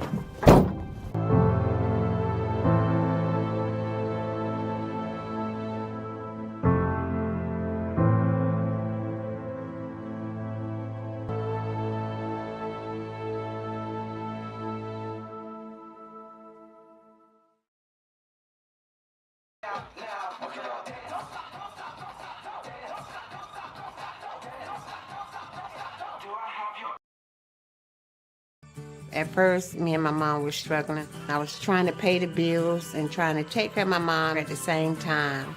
When I first heard that I can get paid for taking care of my mom, I was kind of skeptical because I had been doing it for so many years without pay. That's when I reached out to Passion to Care. I read all the reviews and I saw that they were #1 in the field. Passion to Care has really, really changed my life. Right now, I take care of my mom 24/7 thanks to Passion to Care. You want a piece of equipment you can trust, one that's easy to use. No matter the size of the job, you want to create a feeling worthwhile, something you can use for every job. For over 60 years, Reynolds has been a community staple, ensuring our customers powerful implements, top quality care and service. You need something that's in it for the long haul. Visit Reynolds Farm Equipment, your hometown John Deere dealer, today at reynoldsfarmequipment.com. It's our yearly visit with Brandon Ecker, and usually it's at home, but this year it's at Yorktown. Hello and welcome. Hey, how are we doing, Keith? I'm doing really well. Thank you for allowing us to do what we do. I think this is our 4th year covering football for you guys and some volleyball games, and looking forward to basketball season. What are people saying at good old Fortville? You know, obviously growing like weeds. We've got houses going up left and right. It's just going to be a constantly changing district, and be hard to keep up with, I think, on the growth side. There's some bright future ahead for sure. It's kind of neat. This game means a lot. Last game of the year means a lot to these teams, especially going into sectional. What was the atmosphere at the school this year, this weekend? You know, well, it's fall break, which makes things a little bit challenging. You know, kids are not on a normal routine. They're not up early. They're not in the school all day long. They're sleeping in. They're getting in there a little bit late. So, it makes it a little bit more of a challenge. Of course, it's harder to get a pulse on things, too, when you're on break. I was in the office all week. We've got, obviously, cross-country sectional to host tomorrow, and we've had volleyball sectional, things like that going on. So, honestly, getting back from fall break is always a good thing. Get kids back in a groove. Talk about your volleyball sectional. You're probably the best team in that sectional. There's only, I know, I'm just looking at you. You're playing Yorktown tomorrow in semifinals. What time does that start? So it starts at 11:30. Okay. Yeah, we played Richmond last night and won in straight sets. But obviously Yorktown, what Coach Bloom does there is they're a perennial power, and that's that way for a reason. But that's been the bar we've been striving to achieve, and we've been after them. We had a great match for the season, lost in 4. We'll go out there and have nothing to lose. You mentioned cross country. Your team has done really well this fall. Yeah, the boys are ranked in the top 10, have a really good shot at making a run here and possibly make it back to the state finals for the first time since 2015 as a team. The girls team has a lot of solid runners. I think getting healthy at the right time, and go out tomorrow and see what happens. Franklin Central brings in a lot of great runners, and there's a lot of good balance there. It'll be a fun day tomorrow. A lot of people don't know this, but you open up your facilities to other organizations. I know last week you hosted the Christian soccer tournament. Talk about the people that are coming in to use your facilities. You don't make them go waste. You use your facilities. Talk about how good your facilities have been. Honestly, that is one thing we've told kids. I've been there 10 years now, and I feel like we've made steady improvement, and we already had a great starting point. We have a school board and a superintendent and an administration that really believes in the value of providing safe and quality facilities and to our kids, and it gives them an opportunity to compete on a safe field or a safe court. Beyond that, though, we do selectively, obviously, allow people to come out and use our facilities. There's a small rental fee usually for that stuff, but we try to accommodate the best we can some of those who maybe don't have those facilities to provide them the same kind of experience. And your programs start from elementary all the way up. Kids really know programs and know the system, and they fall in love with that black and gold. Yeah, and honestly, this is the first year, and it's going to be – there's growing pains in football. You come off a state title, and, you got New Pal, who's obviously running on full steam ahead. It's a tough sled in the 4A sectional. But, this is the first year our football program has a self-sustaining youth program in my 10 years there. I don't think that's ever happened before. There's over 250 youth kids in that program. I think coaches are doing a good job of trying to get kids to really buy into that and let them feel like they're a part of the experience. Our middle school kids, they every week for a home game, they select players of the week, and those players of the week get to be on the sideline with our team. That's cool. And get to be a part of that process as well. I could never be eligible with that. Me either. I don't think Toby would let me be eligible with that. Yeah. Talk a little bit about the atmosphere going in from football in the fall. Paul's just looking at Paul's chopping on his cheese nips. Yeah. Talk about the atmosphere of going from the fall to the winter. What's that look like? Honestly, it's a whirlwind for an athletic director because we've got to flip the script and get ready for a whole nother season. We've already been well under the way for that. Girls basketball starts practice officially on Monday. It's going to be, you don't have to worry about the weather as much. That's one plus side. Sure. It's a little chilly tonight, but you get inside. It's going to be hitting us pretty quickly. There's less events. I mean, in the sense that there's not as many sports being played, but it seems like our gyms are full every day of the week. IndianaSRN has about 7 or 8 games of your guys this year. Looking forward to it. Thank you for the nice little booth. It's nice in the gym. Yeah, again, fortunate to have what we have. Obviously we can always find things when we go to other schools that they say, man, I would love to have that. But honestly, I couldn't be happier with what we have available to our people and to the people who come in and visit our school. And finally, let's talk about the Booster Club. My buddy runs that Booster Club. Talk a little bit about how important that Booster Club is. Honestly, our Booster Club, we started that about 7 years ago. And, of course, my first phone call was to Denise Kirby because Denise has been a mainstay at Mount Vernon, and she loves our school corporation and our kids. And she 100% volunteers her time to try and make sure that we give the best we can to our kids. Honestly, they've been able to help us renovate our Marauder room, which is used for college signings and hospitality. They bought a golf cart. They're getting to the point now where between all the things they purchase and the scholarships and the money they give back, it's about $75,000, $80,000 every year. And that's just a testament to the volunteers we have within the organization, but also the leadership we have within it as well. Also gives you opportunity where sponsors come on IndianaSRN and recognize that there's people that support your program. They don't mind investing that dollar into us to cover a good game because they know what we do. Yeah, and honestly, again, we feel like, in public education, you're going to have years where you're down a little bit athletically. There's going to be years where you're super successful. But we're hoping that we build something that is sustainable, that people want to be a part of. And the wins and losses, you can't ride that emotional roller coaster. You got to find that it's the process of growth and getting better, and measuring success based off of each week's growth is really paramount. Okay, for the third year, you have to pick your favorite announcer during out the year. I know I've won it 2 years in a row. Have I won it the third year in a row? Keith, it's got to be you. Okay, it's got to be you, right? Hey, don't tell Troy. Listen, it's a little unfair because honestly, I never get to watch the broadcast too often. I was just watching the Shelbyville broadcast yesterday in my office.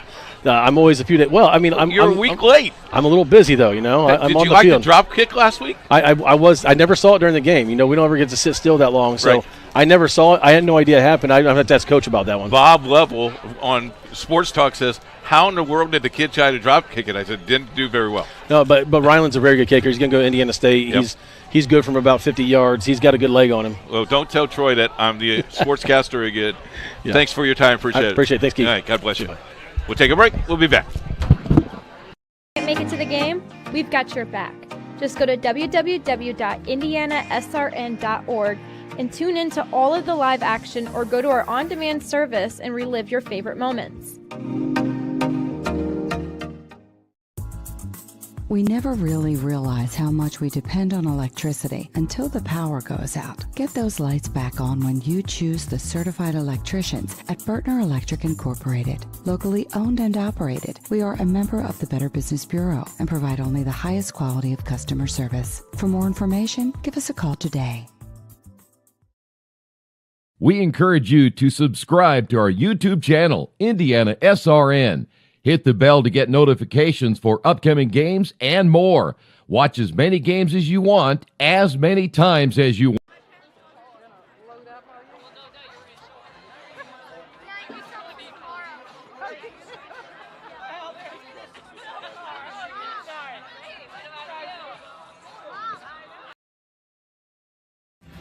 Thinking about what to do after high school? Consider a career with Boilermakers Local 374.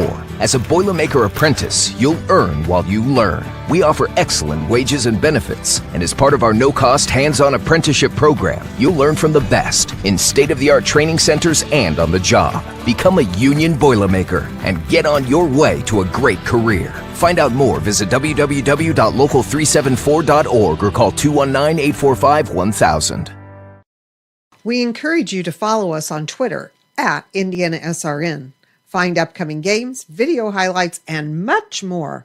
Follow us now at IndianaSRN. There's your halftime score, 14-14. Thank you very much for watching on IndianaSRN. Here's an upset brewing.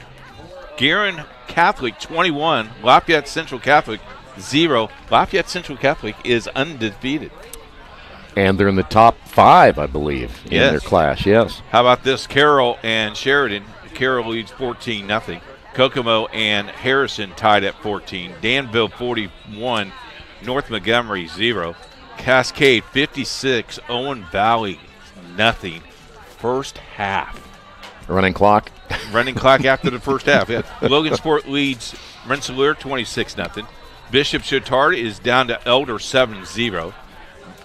Linton Stockton 36, Palin Academy 0. South Putnam leading Cloverdale 32-0. Eastern Hancock and LaPel leads 14-6. Warren Central and Cathedral. Warren Central scored late. It's 14-7. West Lafayette and Hamilton Heights 7-0 West Lafayette. Perry Meridian leads Morrisville 21-10. Martinsville 29. It just changed on me, Troy. Sorry, 29. Plainfield, Martinsville 11. That's a little upset there. And Whiteland leads Greenwood 28-6. First half here, and there you see what we have in tap for you.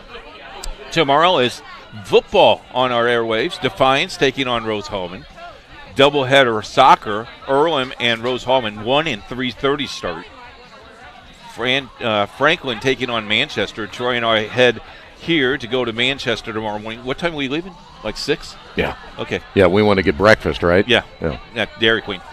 And then the volleyball, Mount St. Joe and Rose-Hulman. By the way, I got a text. Someone said it was a great interview, and congratulations for the 3rd year in a row, Coach Myers, for winning the IndianaSRN Broadcaster of the Year. 3rd year in a row, huh? Yeah, I tell you what, Brandon, he's a great guy. The $20 bill did come in handy, so thank you very much. So 18 years, took 18 years to get 3 in a row? Well, you have to buy them. You buy the awards? Yeah. That part is true. It is true. I can share some information with you, but I won't. My Diet Dr. Pepper does really well tonight.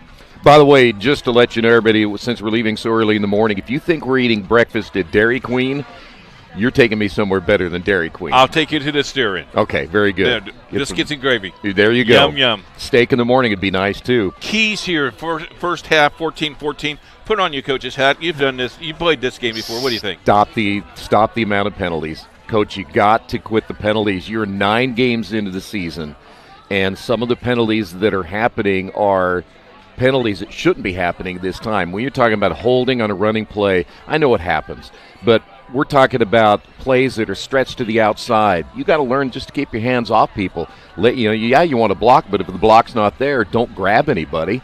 Let the guy make his move and just back off of it. But this amount of penalties this late in the year, it's just got to be. It would be troublesome for me if I were one of those head coaches. I've always said when you get to this point in the season that you are either prepared by now to go into the tournament or you're not. And, again, 14-14, and a lot can happen. Yorktown's going to win next week. I don't think there's any doubt about that whatsoever because they'll go to Richmond, and they're going to win next week.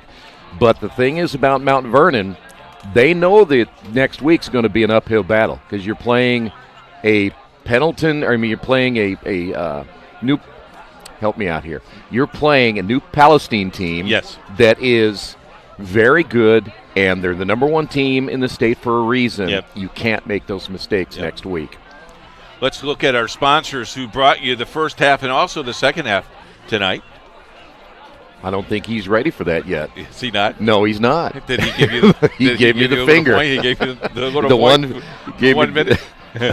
he said he didn't think we were doing those at halftime. Well, do you want to still do these at halftime? He's the boss. All right, Reynolds Farm Equipment. Whoop, whoop. Also want to thank the folks at Passion to Care, Boilermaker Local 374, Wheeler Mission, Burtner Electric, the Morales Group, McGinley Wrights Financial, and the IndianaSRN Sports Page. Sports Page tonight will have tomorrow morning, probably at 5 a.m. if I know you, we'll have all the scores because we got to leave at 6. Well, yeah, that's true. But the drive back is about 55 minutes.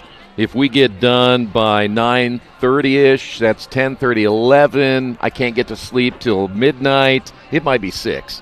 Okay. So you're going to have to delay that trip a little bit. All right. So do we take a time out here, or what do we do next? Let's take a time out. Okay. Tied at halftime, 14-14.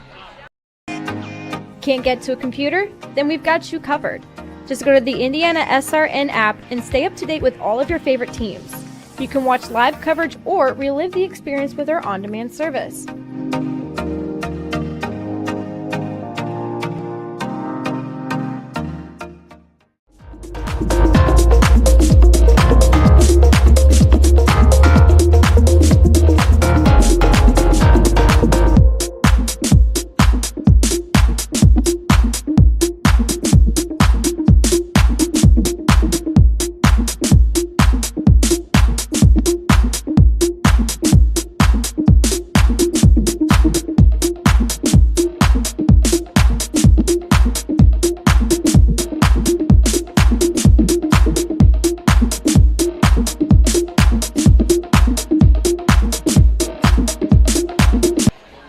Can we do this real quick?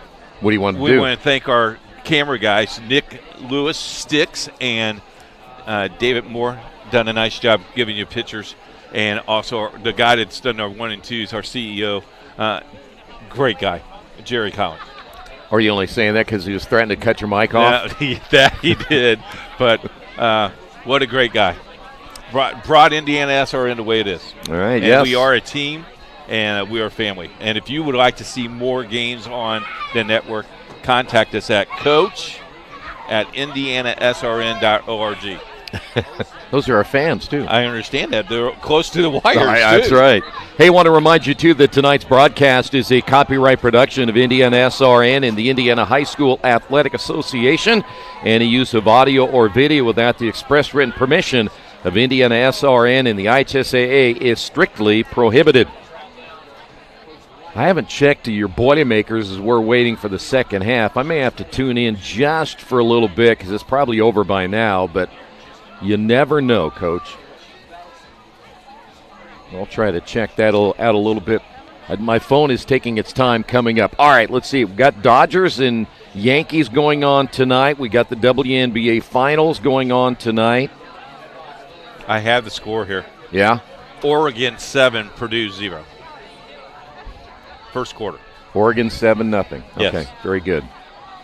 We're still in it. You're still in it. Time is running out, though. And we're waiting the second half as Yorktown will get the football. Mount Vernon had finished out the first half strong with the drive that got him into the end zone and the Mason Meyer touchdown to tie the football game.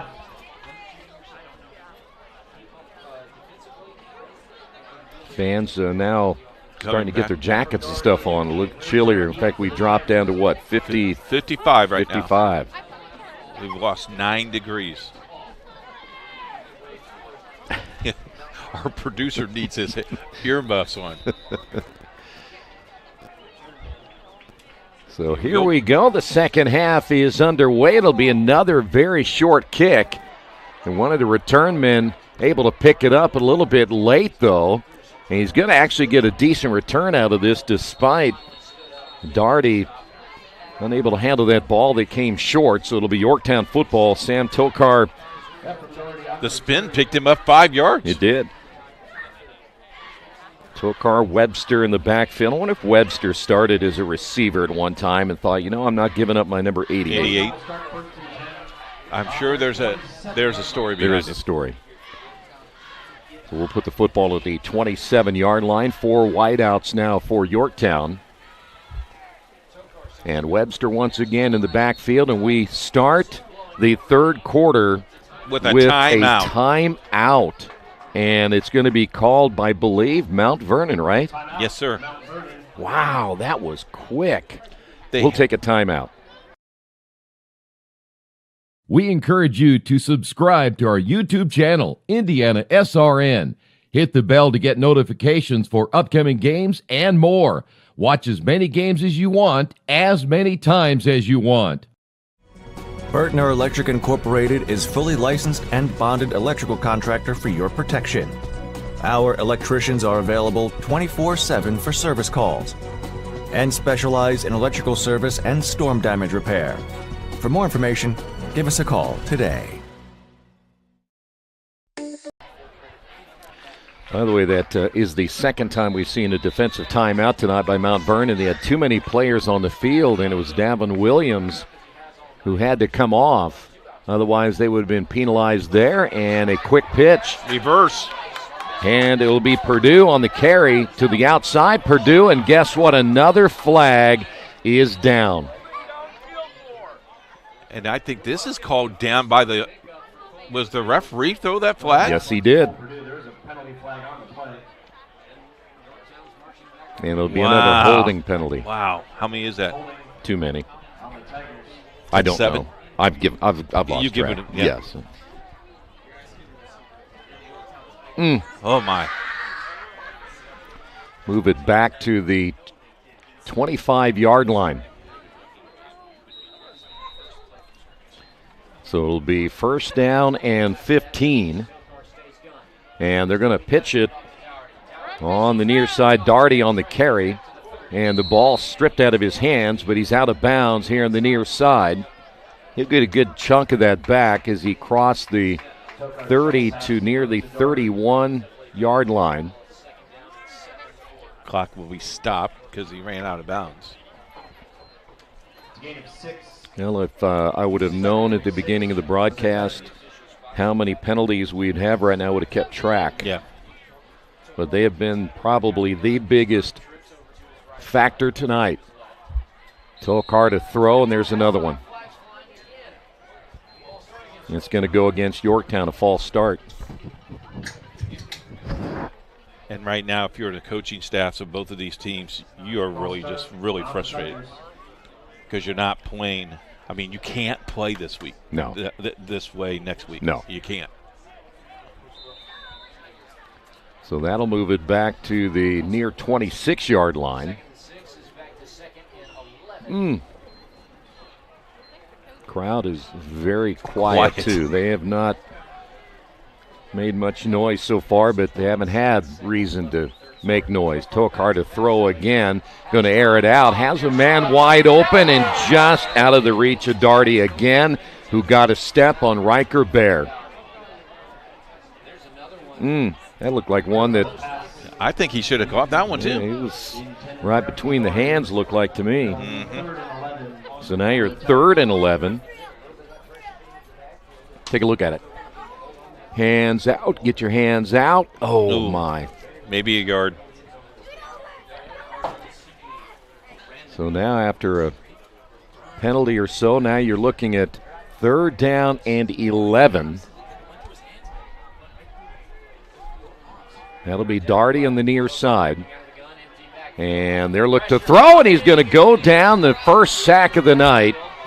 And that was Jonas Schroeder, the linebacker at 5'10", 175, and a senior. Held on it too long, didn't he? Yep. You know, sometimes I think that when you watch this again, but when you're looking downfield, I think he wanted to throw it deep again. And sometimes you just got to maybe get a shorter pattern and try to make it manageable to get the first down. You know, number 40 for Mount Vernon did not make the play, but he stayed home to cover the screen. Nice job. Piankowski, who you're referring to, another one of those good linebackers there for Mount Vernon. So now the Tigers will have to punt it away, and this will be inside the 45-yard line. Everybody trying to get away from it, and did it touch a Mount Vernon player is the question, and they will say it did not. Wow. So a break there for Mount Vernon. They'll have it at the 43-yard line. Close. Want to remind you, tonight's game brought to you in part by Reynolds Farm Equipment, the leading equipment dealer, serving farmers, homeowners, landscapers, and commercial contractors in the state of Indiana. Nothing runs like a deer. Give them a call at 317-849-0810. Yeah, didn't touch him, did it? That's a great call. That missed him by about a foot. First down, Mount Vernon, play action. Meyer down the middle of the field, has a man. It'll be Riker Bear, makes the leaping catch, and he's going to get a first down inside the 30-yard line. Great catch again by Bear. I tell you what, that's a big-time play. You got a break, and then you throw this. That ball was short. You had to go back and get that ball. They're going to run the football to Brogan. Brogan over the left side is going to get some good yardage on this one. Brogan very close to the 21-yard line on the carry. You know, that was also pretty good protection there for Meyer. He's thrown some good balls tonight. Well, you give him time to throw, you can certainly be much more effective as a quarterback. So now after a gain of about 6 on the last play action, out to the flat. It'll be Gavin Joy on the reception, but he got the first down. Just a short pattern to the outside, and Gavin Joy at 6 foot, 170, and the senior sure-handed receiver there for Mount Vernon. See if this ball was tipped. Looked like it did. Might have been close. Yep. So first down again for Mount Vernon, trying to score again here and take the lead. Gavin Joy will go in motion, reset to the left. They're going to throw toward the end zone, has a man, Riker Bear. And did he get into the end zone? I believe he did. Touchdown, Mount Vernon. How about Riker Bear? Another big play there for the Marauders. And he was pretty much wide open. He was wide open. And now Mount Vernon has regained the lead at 20-14. Is this the first time they led? Yeah, they did. That's right. Yeah. And the extra point attempt. There is no wind here tonight, so that's not going to be a worry. And we will see now, number 81, Braden Scott, will attempt the extra point. This is the second kicker we have seen tonight. He's a left-footed kicker, and the kick is on the way and good. Mount Vernon leads at 21-14. Get a gator that will get you where you need to go. Something you can get in and go with plenty of space. Be ready to tackle any terrain, large or small.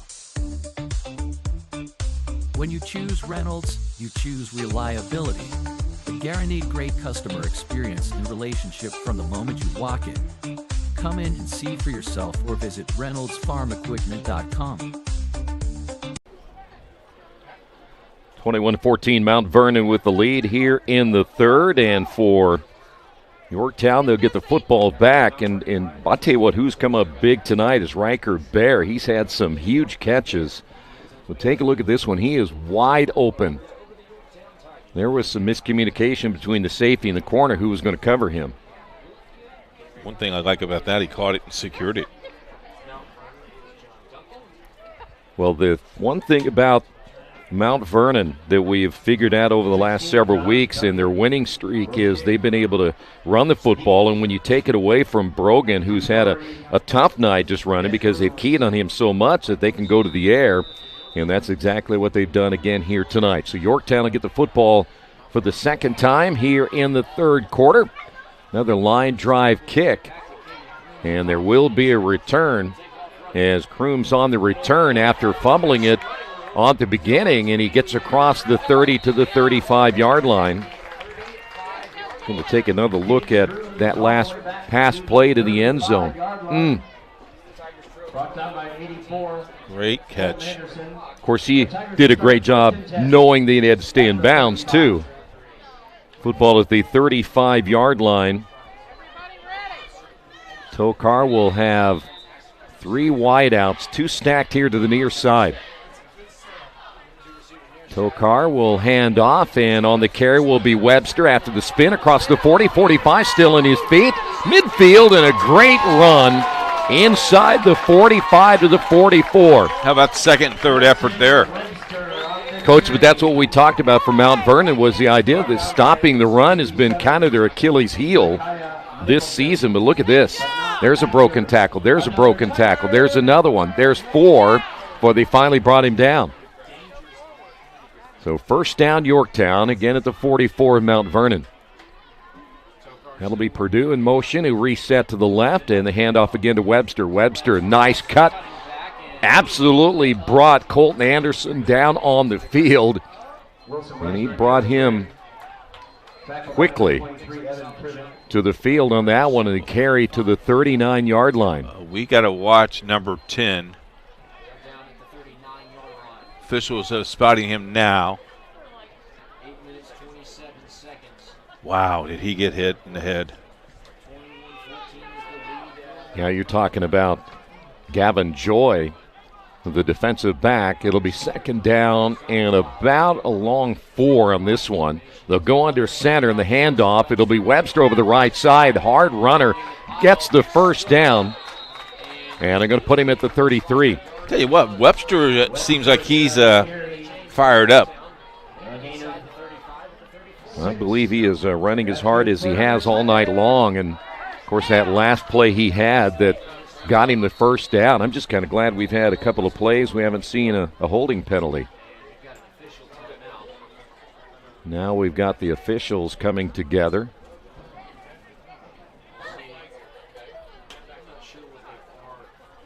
We have seen our shares of stoppage of play here tonight. I'm just kind of curious sometimes what we're discussing in these meetings. Want to remind you again, tonight's game brought to you in part by the Morales Group. They're in business to create a better future for you, your family, and for the community we share. They can match you with the right career hire or hire the right candidate for your company.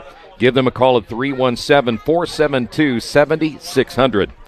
And now they're going to take number 10 out of the ball game.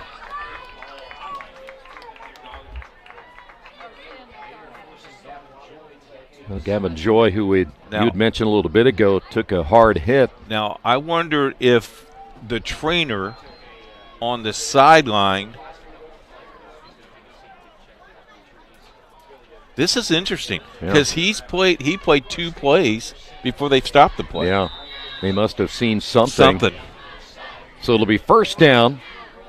Under center will be Tokar once again. The handoff. Webster, big hole up the middle inside the 25. And right now Mount Vernon has no answer for Wilson Webster. And if you're home thinking that's not right, well, I think the safety of the players have to be concerned. So someone on the sideline saw something, and it didn't look right. So I applaud that. And they'll give him a quick evaluation, and if he's okay, he goes right back in. Yep. Second down and 1. Tokar's been under center consistently here in this possession. The handoff over the left side, and it'll be Webster again. Wilson Webster the carry to near the 20. Webster been carrying this ball the whole entire second half. So it'll be a first down.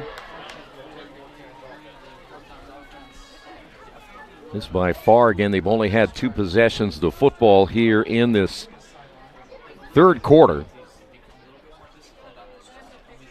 Tokar will have Aiden Witt to the left, and you see Ephraim Darty to the right. He's the only receiver to the right side. And Tokar again will work under center. Handoff, it'll be to Webster again, and Webster brought down after a short gain. They have taken time off the clock as well. Well, here's the thing, that will they keep running the football? I mean, you a lot of times you run to set up the pass. Sometimes you pass to set up the run. I'm with you, and until they are able to stop me, speaking of Mount Vernon, I just keep carrying the football. And you see 81 now, that's Cole Perdue. He's going to be the lead blocker now. And Tokar gives it off again. It'll be Webster. Webster bouncing to the outside. Well, he just kind of hand-slapped the defender, Piankowski. And now he's down. Oh, no. And that is not good news if you lose this young man, Wilson Webster. And they're going to check him out, see if he's okay. And looks like it's going to be that left ankle. You're going to get a good look at it right here. Yep, he got twisted underneath. That hurts. Yeah, there's no doubt about it. That went under the defender, and you could see it kind of twist back the way it did, and he's going to have a hard time getting back in this one. Yes, sir. We will get you some updated scores as we go throughout the remainder of the night. And, of course, there are a couple of upsets in the making, including Brownsburg, who was losing earlier. And there you see Webster getting up. That's a great sign. That is a very good sign.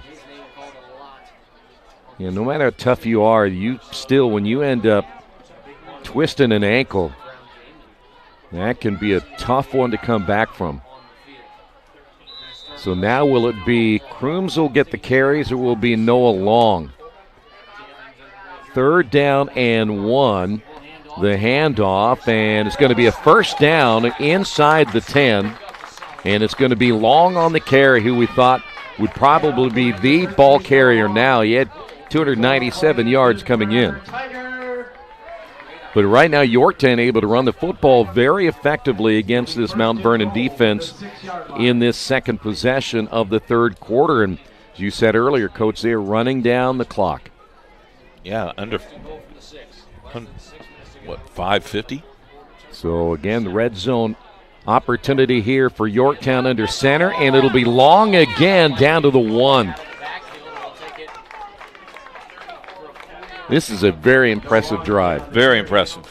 Chewed up some clock, chewed up some yardage. Of the end zone by 34, Jonah Schroeder. I'm going to give Schroeder credit for the tackle as you see the quarterback Tokar coming back in. Elder leads Bishop Chittard 14-0 in Cincinnati. Keep you up with some more scores in just a minute. Yeah, I'll tell you what, this is the longest time we've seen anybody all year long go under center. Tokar will line him up in the I formation here, and he'll fake the handoff. Tokar to throw. He tosses to the end zone, and the score, if he held on, they're going to say he dropped it. Perdue had it in his hands and unfortunately couldn't haul it in. Almost too easy. Not bad for second down. Here it is again. Oh, my. Oh, he had it. As they say, hit him in the wrong place. Well, this is the kind of ball you just haul it into your body. Yes, sir. Easier done. Said than done? Said than done, yes. All right, it'll be 3rd and goal from the 1.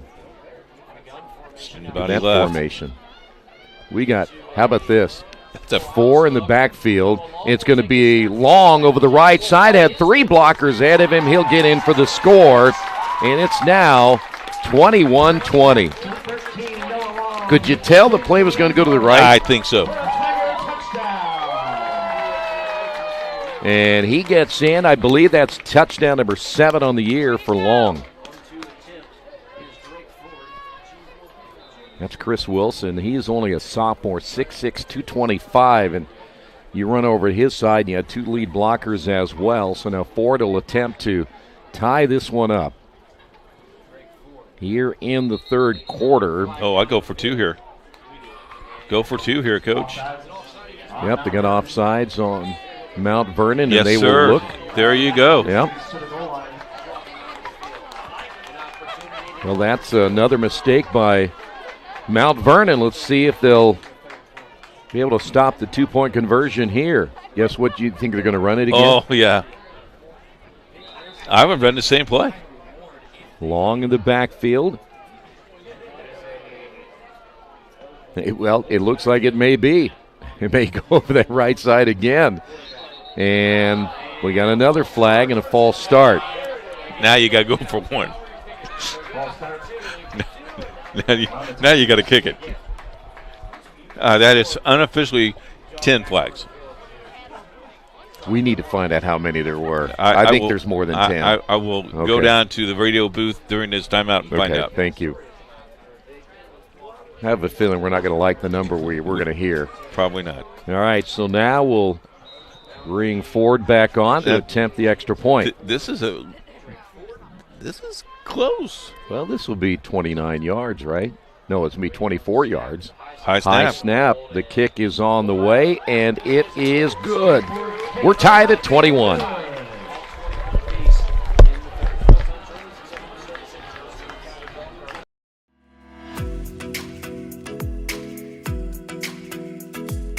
Looking to elevate your brand? Choose Dynamark, your local one-stop shop for all your print, signs, promo products, apparel, and mailing services. Serving Indianapolis for over 50 years. Dynamark, where strong relationships are built through exceptional service.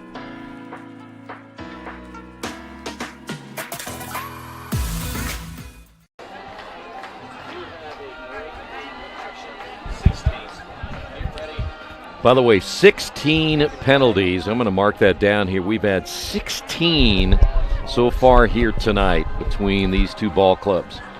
Wow. That is a lot of penalties.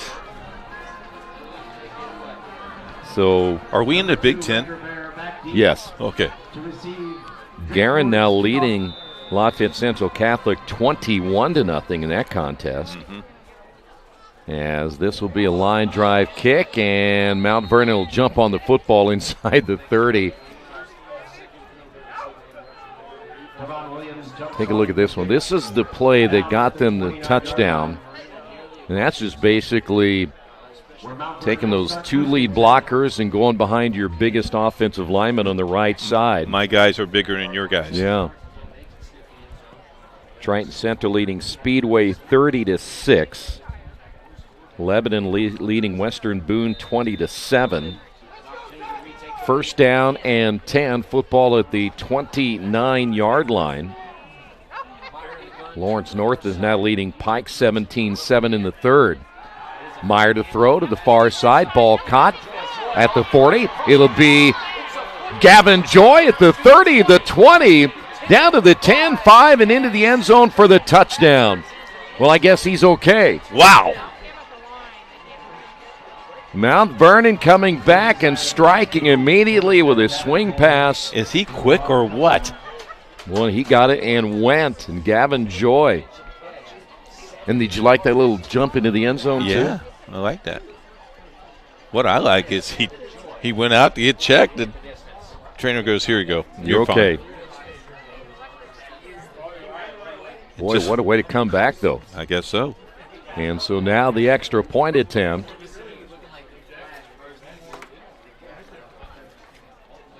By the way, after scoring, Gavin Joy will be the holder. So he is going to hold for the extra point attempt. And the kick is going to be blocked. Looked like number 86 might have been the first one, Aiden Witt, to get in there. And so now this will be interesting. Take a look at the touchdown pass right here. And watch how wide open he gets. Just nothing more than a little swing pass to the outside. Look at this speed right here. The Riker Bear, though, yeah, look at that right there. The acceleration between those two defenders. And then here we go. Whoop, whoop. But the block by Riker Bear got that first defender, enabled him to get to the outside and score. That mixed extra point, though, is huge. Then you get a ground level look at it. How about coming right through your living room? Man, it's great speed. Yep. Decatur Central leading Franklin Central 35-3 in the third. Ben Davis leading North Central 31-6 there at halftime in that one.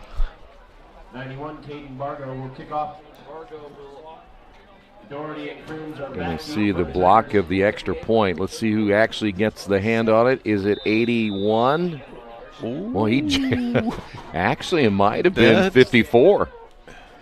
So now, Yorktown will get the football back on the return, and that's going to be long out near the 40-yard line. It'll be 1st and 10. Tonight's game brought to you in part by Boilermaker Local 374. They represent highly skilled, highly motivated workers in field construction and metal fabrication in the state of Indiana. When you need a safe, dependable workforce for new build and upgrade or a facility maintenance, you can count on Boilermaker Union Local 374 to do the job right the first time. Football will be at the 40-yard line. They'll go under center once again. This has been very effective so far here in the second half, and the handoff to Webster, and he'll get about 3 on this one.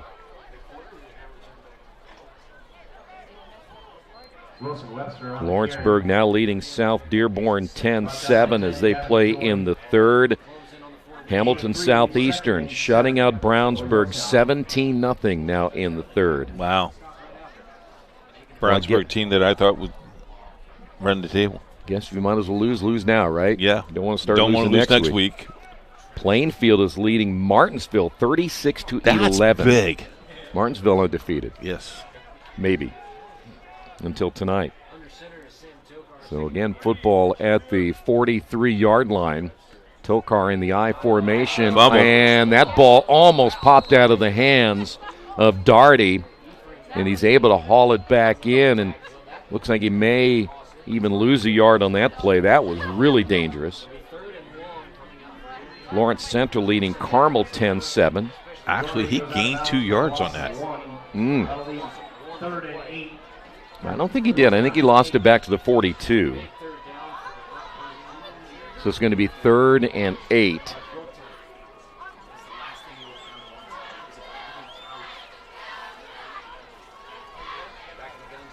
So it'll be 3rd and long out of the shotgun once again for Tokar, as he had been working under center. And it looks like that play clock is down to 0, but they'll get a timeout. Mount Vernon leads it by 6. To you.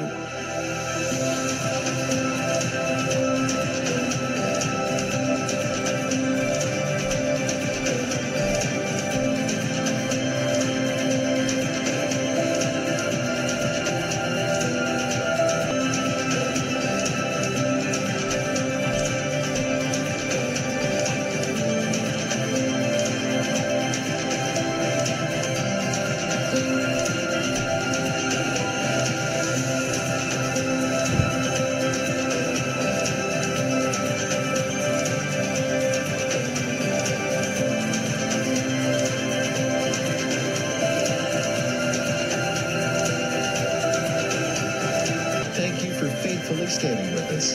You are truly making a difference in the lives of our neighbors in need.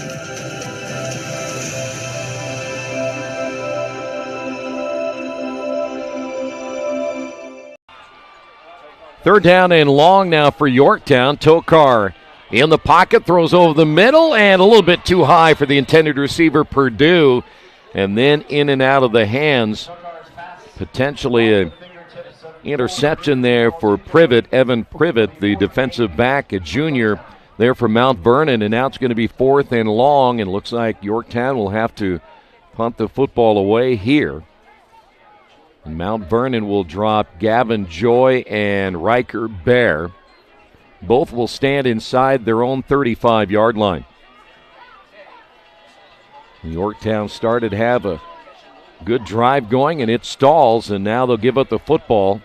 It'll be a wobbly kick, but a kick that'll drive Riker Bear back inside the 20-yard line. Bear trying to find running room, breaks between two tacklers, and it'll finally be brought down at about the 23, maybe 24-yard line. You see Gavin Joy right there wanted a face mask, and there's no whistle. A couple more updates as we bring in more scores as we go throughout the night. Of course, we're keeping an eye on that Brownsburg contest, and right now Cathedral is beating Warren Central 17-14 as they play in the third quarter. Warren Central, one of the top 5 teams in the state of Indiana. Of course, Cathedral playing very well over the last couple of weeks. It'll be first down and 10. I mentioned the football at the 23-yard line. That'll be DJ Johnson in motion, sweep around the left side, and Johnson going to get brought down. Nowhere to run against that Yorktown defense on the outside. Looked like that may have been Barnes once again, either Barnes or Griffey on the outside. Griffey, the linebacker. So it's going to be second down and 10 now for Mount Vernon. Clock under 3 minutes here in the third.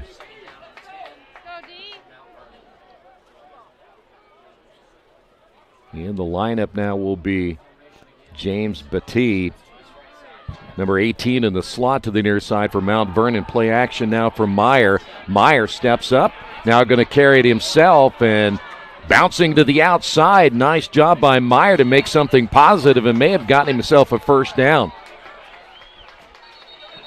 And there's a flag down as we've got some pushing and shoving on the sideline. Now we have to wait and sort this out. Take another look at it right here. There's the pressure from the outside. This was all Meyer to get this gain. And then you saw a couple of things happen right after that to get the flag. So let's see how they're going to sort this out.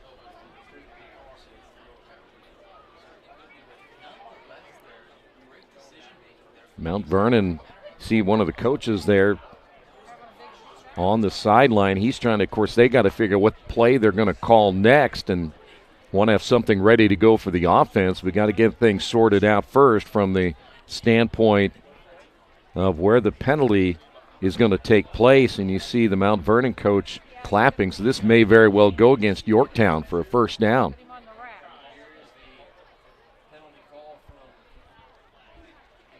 So we wait for the official. It's going to be a personal foul call against Yorktown. And I'm going to say an unsportsmanlike conduct penalty on Mount Vernon. We started to point that way. You saw that right there. And it will be against Mount Vernon on that one. So basically we offset and we got a first down on the run. So all that, nothing happens, and so it'll be first down here from Mount Vernon. Mason Meyer again out of the shotgun will work with 3 receivers. The one at the top is Gavin Joy, who just had that long touchdown reception. And now we've got a delay as the head coach for Yorktown would like a answer on what happened on that last penalty.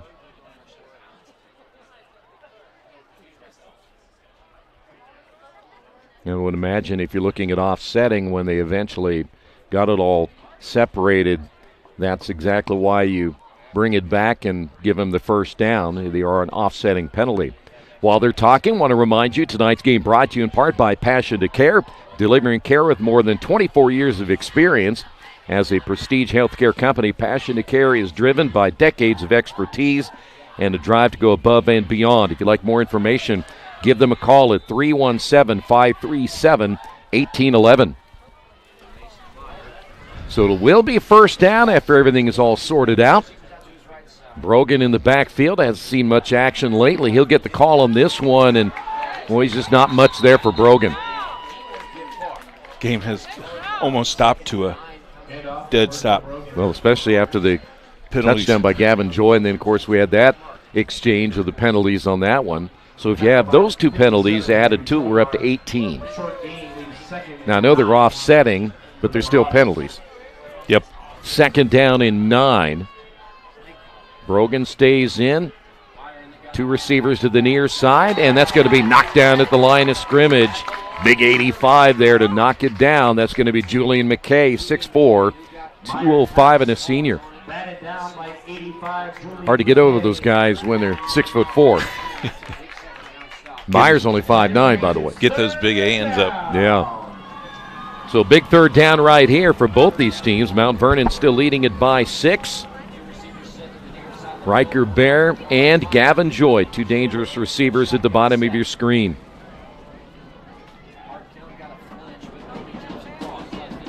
Of course, you'll get the call from the sideline after they take a look at what defense is being offered there. That'll be DJ Johnson in motion.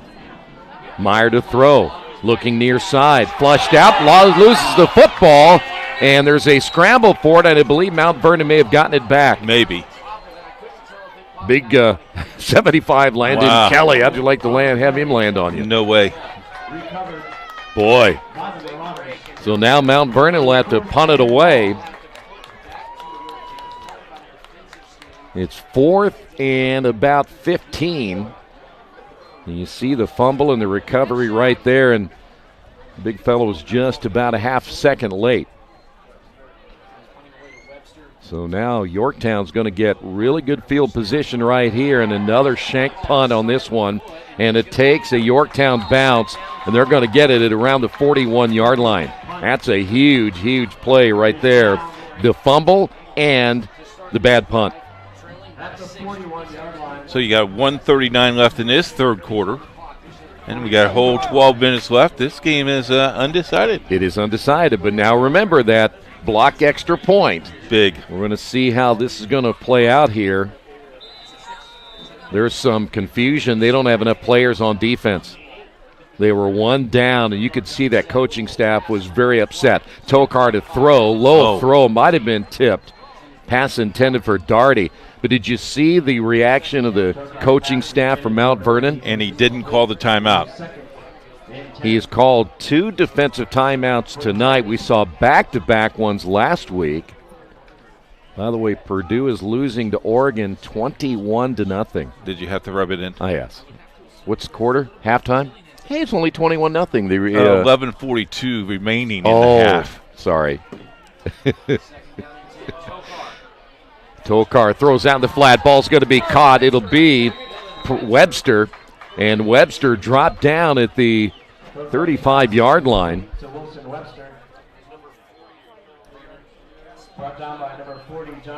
So it's going to be 3rd down and 3, and you see Webster, who had twisted that ankle earlier, coming out of the lineup. A little bit of a limp there for Webster. Of course, they want to make sure he's healthy for next week when they travel to Richmond in the first round of the sectional tournament. So again, 3rd and 3 as we're under a minute to go now here in this 3rd quarter. Purdue will reset, hand off, and this is going to be very close. Crooms gets stopped, but I think he's going to be shy of the 1st down. See where they spot the football. And you're looking at 4th and 1.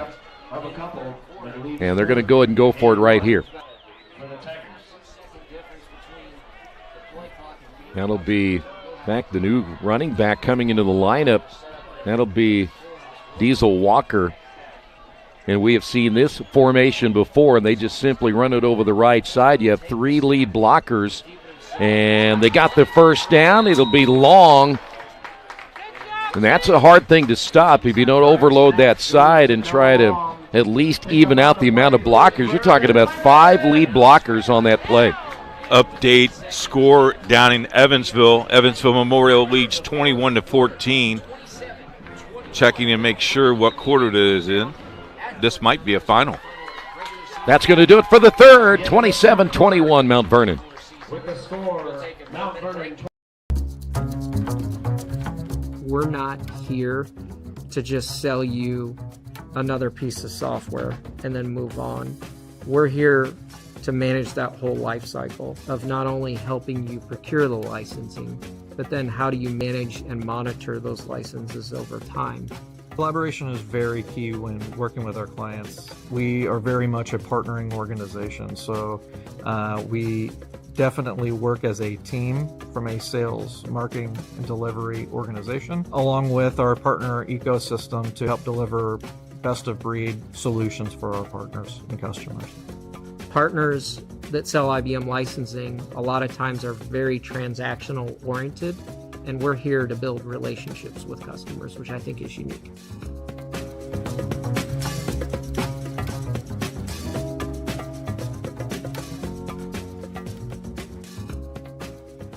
Season 27-21 back here at Yorktown. How about our public address announcer today? What's his name? Dan. Dan what? Wolford. Dan has done a nice job. I told him we would announce his name on the air. So good job. Dan, I'll collect my $20 after the game. That's the way to make extra money. First down and 10. Tokar to throw. Sets up the screen. It gets blown up immediately. Nice play there by Riker Bear, the safety, to come up and make the stop on that one. Our producer just said the $20 I make from Dan could be to my him? other. No, could use my Sportscaster of the Year award again. To buy you a trophy? Yeah. Football is going to stay at the 29-yard line. I think Flying W is still open on this outside of Indianapolis. Is it really? I think so. That's where I would go. Second down and 10.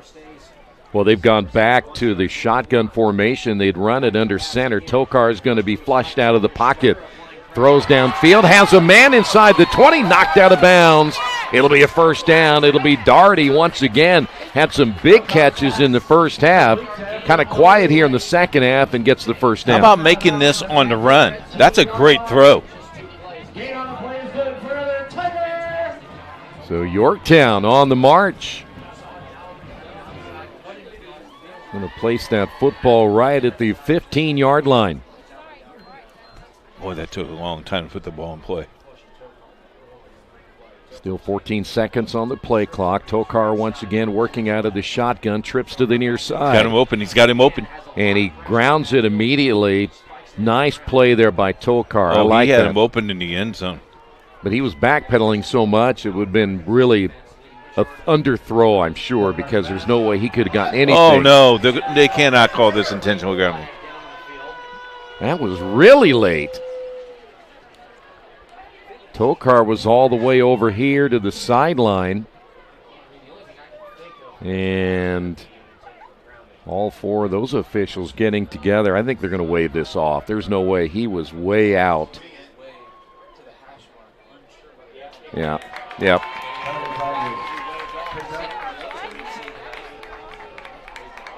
So that's what, and we're still at 18 penalties, though.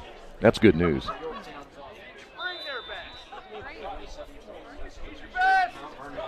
So it's going to be second down and 10. Boy, that flag was really late. Real late. Tokar was over and coming back with the next play. Tokar again, shotgun formation, looking to his right. Tokar pumps, and now he's going to carry it himself and brought down inside the 15. Piankowski there to make the stop. But you're going to be short of a first down. It's going to be third down and 7. Ooh, he moved him back a yard. Going to see Long come out of the lineup. And Crooms is in. Long and Crooms are both sophomores. Screen passer. Go to the middle of the field. Going to stack two receivers here to the near side. Crooms the lone setback. Tokar is going to throw. Got him. Over the middle. Ball's going to be caught inside the 5-yard line. And it's going to be a first down, Yorktown, and that was Aiden Witt, the sophomore receiver, to make the catch. Good call, Coach. Tokar's pass across the middle, complete to number 86, Aiden Witt. Yeah, that's a great pass. So Yorktown knocking at the door, trying to tie this ball game and then potentially take the lead. As we've made it down to 10 minutes now here in the final period of play. Going to line up in the I once again. Tokar under center. The lead blocker will be Purdue. They're going to pitch it. It'll be Crooms over the right side into the end zone for the score. Well, tied at 27 and another big extra point right here. Sir. Every time they want positive yardage, Coach, they run to that right side. Yep. Chris Wilson, 6'6", 225. He's only a sophomore. He's that big right tackle. They're young. A lot of young kids, yeah. They got a lot of key players, and, of course, Tokar's a junior. He'll be back. Purdue's a junior. Witt's a sophomore. And here's the extra point attempt, a high snap. The kick is on the way. Did he get it down in time? He did. Yorktown leads it by 1. Piece of equipment you can trust, one that's easy to use. No matter the size of the job, you want to create a feeling worthwhile, something you can use for every job. For over 60 years, Reynolds has been a community staple, ensuring our customers powerful implements and top quality care and service. You need something that's in it for the long haul. Visit Reynolds Farm Equipment, your hometown John Deere dealer, today at reynoldsfarmequipment.com. Get a gator that will get you where you need to go. Something you can get in and go with plenty of space. Be ready to tackle any terrain, large or small. When you choose Reynolds, you choose reliability. A guaranteed great customer experience and relationship from the moment you walk in. Come in and see for yourself or visit reynoldsfarmequipment.com. Rodgers will get the football back, and it's a kick to one of the upmen, and they're going to get it across the 35 to near the 37-yard line, and Mount Vernon will take over. Go ahead. Go ahead. No, Go really, right. you. No, you go right You ahead. go ahead. I want to thank Jacob Rush and Mr. Simmons, Kathy Davis, Melissa Beebe, and the Marauder Sport Athletic Club for watching tonight's game. All right, well, the Marauder Athletic Club, you need to cheer now because Yorktown leads at 28-27. Trips to the near side. Mason Meyer trying to now lead his team back with a score. Game has gone back and forth here tonight. Meyer will look to throw.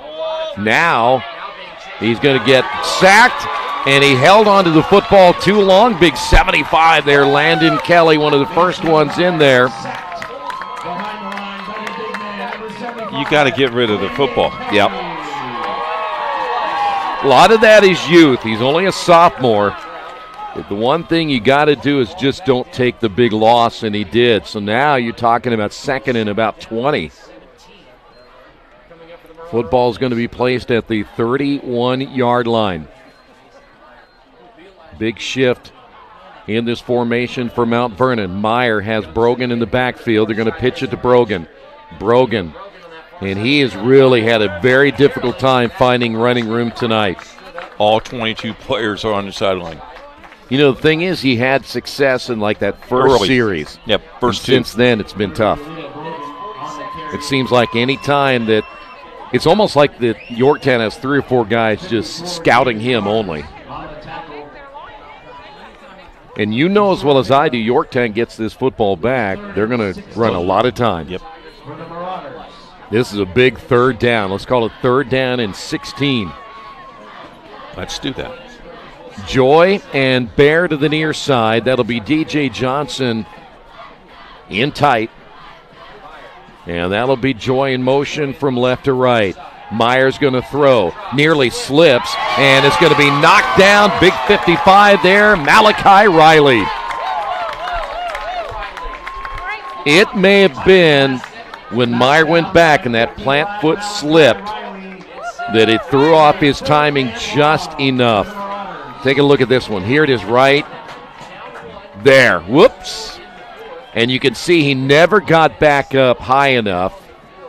And that pass was intended to the outside for Malachi Joy. Vantage grass. Yep.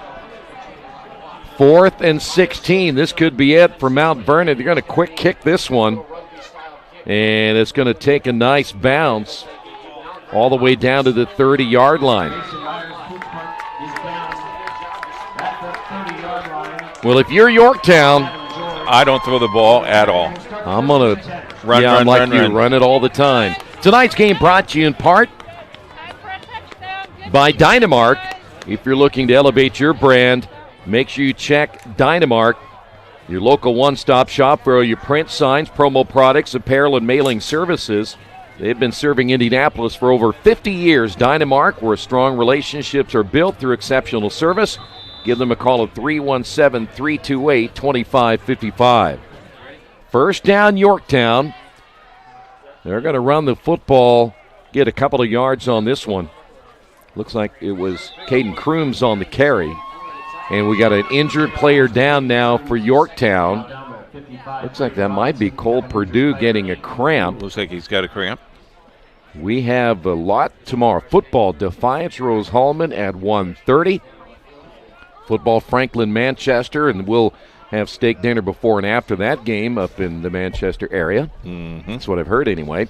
Then we got volleyball action, Earlham and Rose-Hulman. No, that's soccer. That's soccer, sorry. That's the doubleheader. Oh, that's soccer ball right there. Yeah.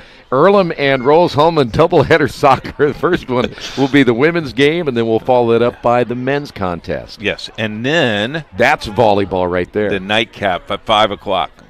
Is that a volleyball? Yes, sir. Okay. Wow. Mount St. Joe and Rose-Hulman. Hey, just got notice from the IHSAA that we will be covering the volleyball finals and the soccer finals on the IHSAA network. I think this will be our third or fourth year covering the championship series. Let's say 4. I think it might be 4. How long have you been with us? 5. Yeah, you only been in the announcer of the year for 3 years, so it's got to be 4. It's got to be 4. Yeah. Because the other guy before me was the announcer. He was too, yeah. Like 15 years straight in a row. Swing pass to the outside, caught by Darty, trying to find running room, and we'll get across the 35 to the 36. And I may jinx us. For the first time in about 7 minutes, we haven't got one of those yellow flags. Good job, Keith. You're welcome. Big third down here. Well, the pace of this, though, I think he did. I think our producer's right. He probably took everybody's flags and said, I'm holding on to them. I guarantee you Mike Wilhelm said, hey, give me the flag. Yeah, exactly. Both coaches, maybe. And you're going to see the pace here for Yorktown slowing down. Oh, yeah. Play clock is under 10. They can run a lot of time off the clock, but this is a big third down here from the Mount Vernon defense. Here's the pitch. It'll be Darty around the right side. Darty first down, 40-45, and driven out of bounds. Got a yellow flag. You just had to open your mouth, didn't you? It was clean up until then. I'm so sorry. That's 19 now. Oh, my. And that is going to wipe off a first down. Another holding penalty against the Tigers. Whoa. That's going to mark him back to the 30. Well, Yorktown probably could get away with that a little bit next week, but there is no way Mount Vernon can. No. There's some teams you can shoot yourself in the foot a little bit and be okay. But now you're going to be a third down and 10, so this magnifies it even more for Yorktown. Tokar's going to throw, and now he's going to go down. They're stripping the ball. And they're trying to, and we have what here? A flag again. Here's, what do we say? This is 20 now? Face mask?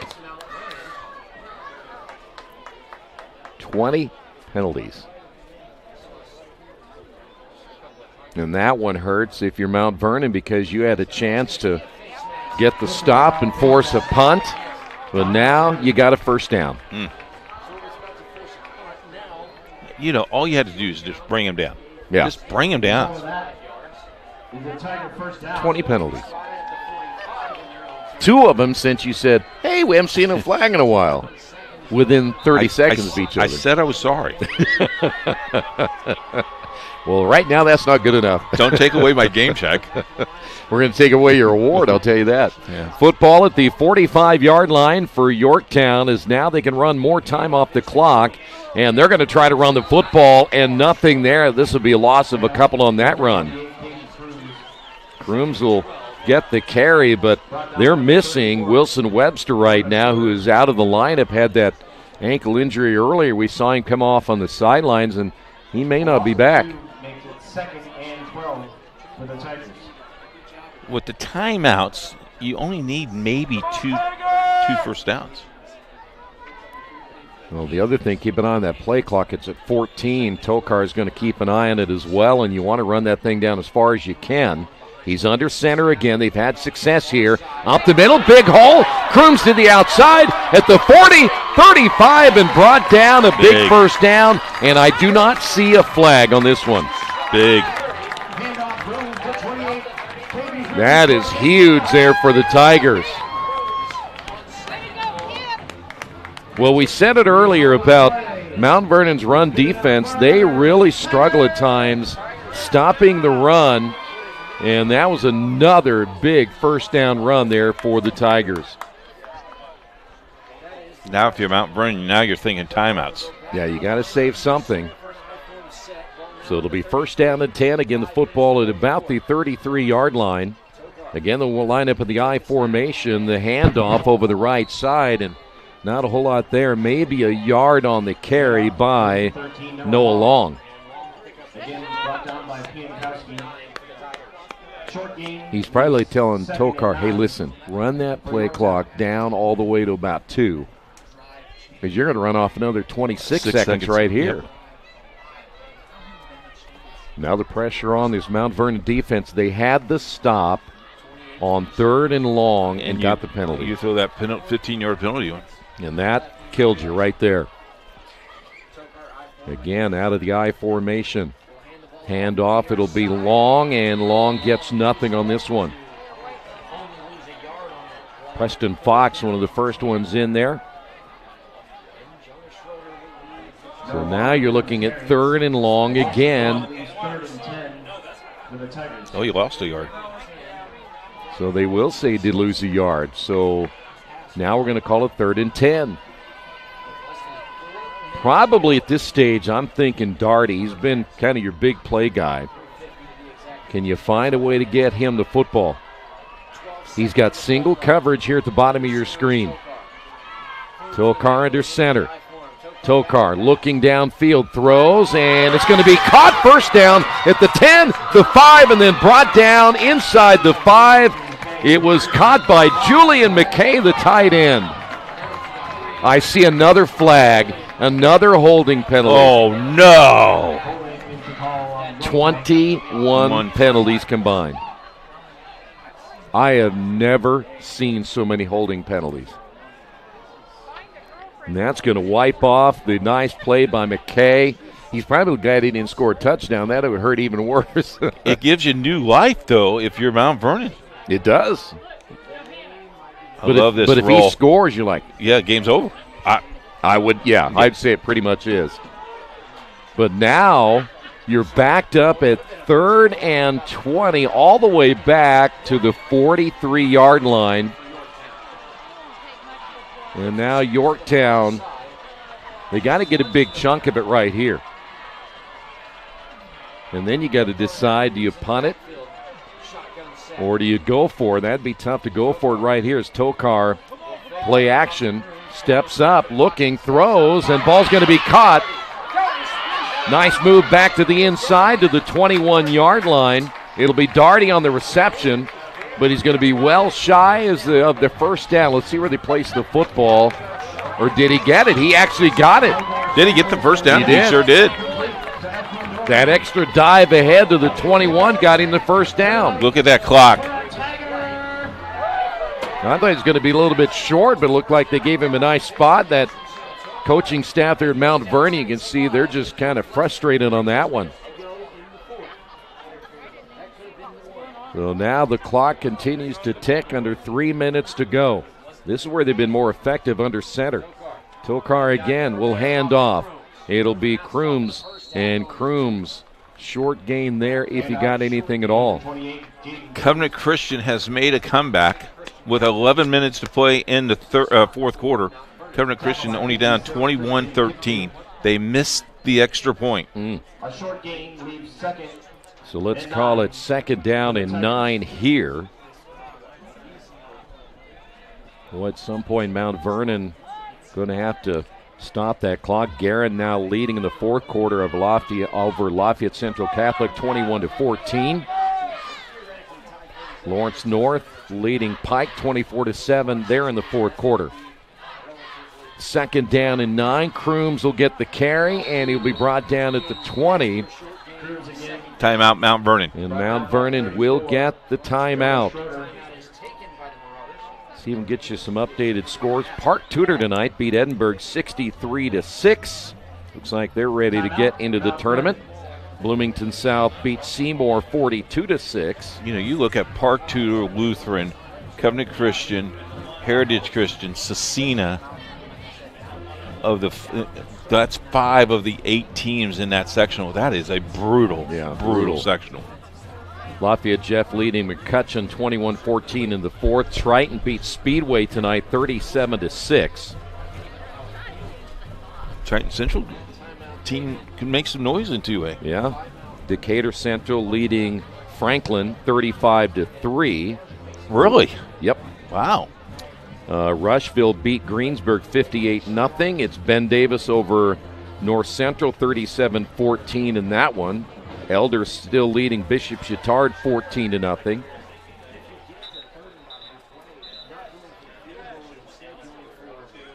We see the timeout now complete. By the way, Plainfield, they're going to win that one. They're leading Martinsville 43-17 in that contest. Martinsville undefeated. HSC now on top of Brownsburg 30-23 in the fourth quarter. Brownsburg trying to make a comeback there. Third down and 9. Tokar out of the shotgun. A little reverse pitch here to Darty. Darty to the outside, and he's going to get the first down.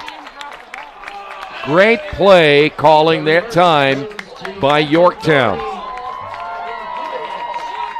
You notice everybody's kind of holding their breath, waiting for another penalty flag. Yeah, I think they were waiting for the yellow flag. We've had 20 of them tonight. Take another look at this one. There's the nice pitch. And just not enough speed to the outside. He stays in bounds. Yeah, good job. Tri beat Union County tonight 67-0. Cathedral now leading Warren Central in the fourth, 26-21.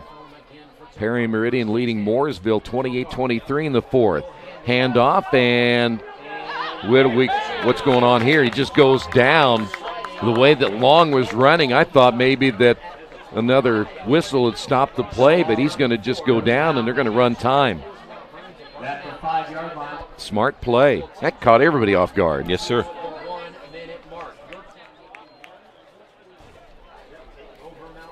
By the way, it looks like Zionsville lost tonight, 30-6 in their contest.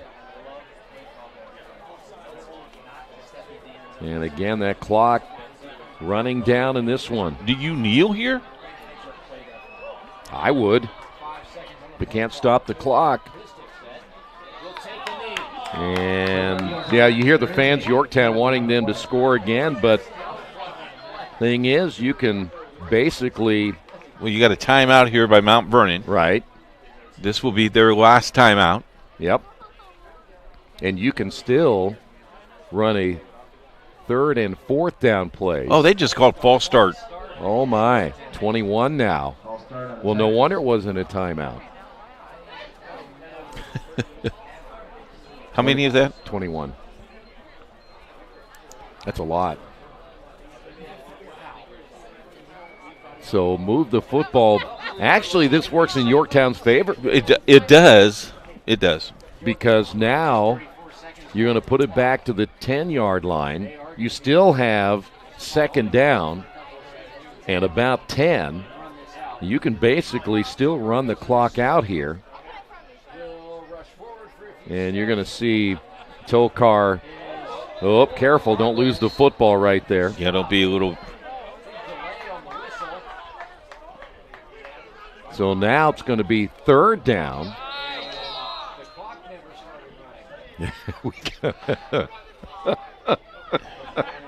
The clock is not going. It's been very interesting. So they're going to have to reset that clock, I'm sure, that unless somebody got a quick timeout. Timeout? Mount Vernon gets a timeout. Okay. That's, so interesting. The clock should have stopped. Now they're going to put 32 seconds back on the clock, and now Mount Vernon calls the timeout. So you got a 25-second. This game's over. You're out of timeouts. It's 2nd down and 10, right? Yeah. You kneel. Well, it's 3rd down. 3rd down at about 9. So you still got. You can kneel but you twice. still kneel. Yeah. Been a weird game, hasn't it? Oh, yeah. Don't forget to check out Bob Level and Indiana Sports Talk. Troy will be on my way home. On your way driving, home. And I don't drive while I'm talking. You'll have to do it. Okay, I'll do it on my way home. By the way, Greenfield Central leading Newcastle 42-14, unless you want me to, and then I can drive unsafely. No, not at all. Thank you. I want to thank Jerry Collins, Nick Lewis, and David Moore and Sticks tonight. See, I don't have that same luxury you do in having a limousine bring you up here. Well, they were able to kneel on that one, and that extra point that was missed came into play here tonight. Yes, sir. So Yorktown will go into the tournament at 6-3, and for Mount Vernon, they see their winning streak snapped at 4 games, and they will go into the tournament at an even 4. Well, actually, 4-5 now? Yeah, it'll be 4 and 5.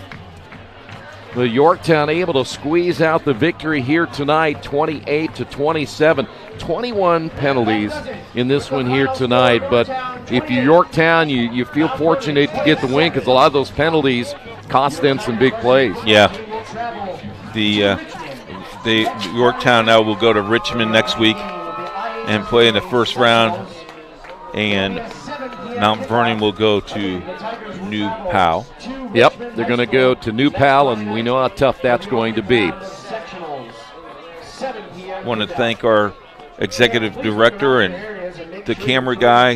Want to thank Yorktown and their athletic staff administration.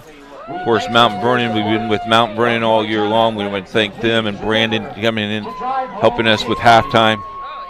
And we want to thank you, the viewers, who makes it possible for us. And we want to thank again our sponsors tonight. They do include Reynolds Farm Equipment, Passion to Care, Boilermaker Local 374, Wheeler Mission, Bertner Electric, the Morales Group, McGinley Wrights Financial, and the IndianaSRN Sports Page. And we want to thank again our entire staff, and we thank you for watching. Your final score, Yorktown beats Mount Vernon 28-27.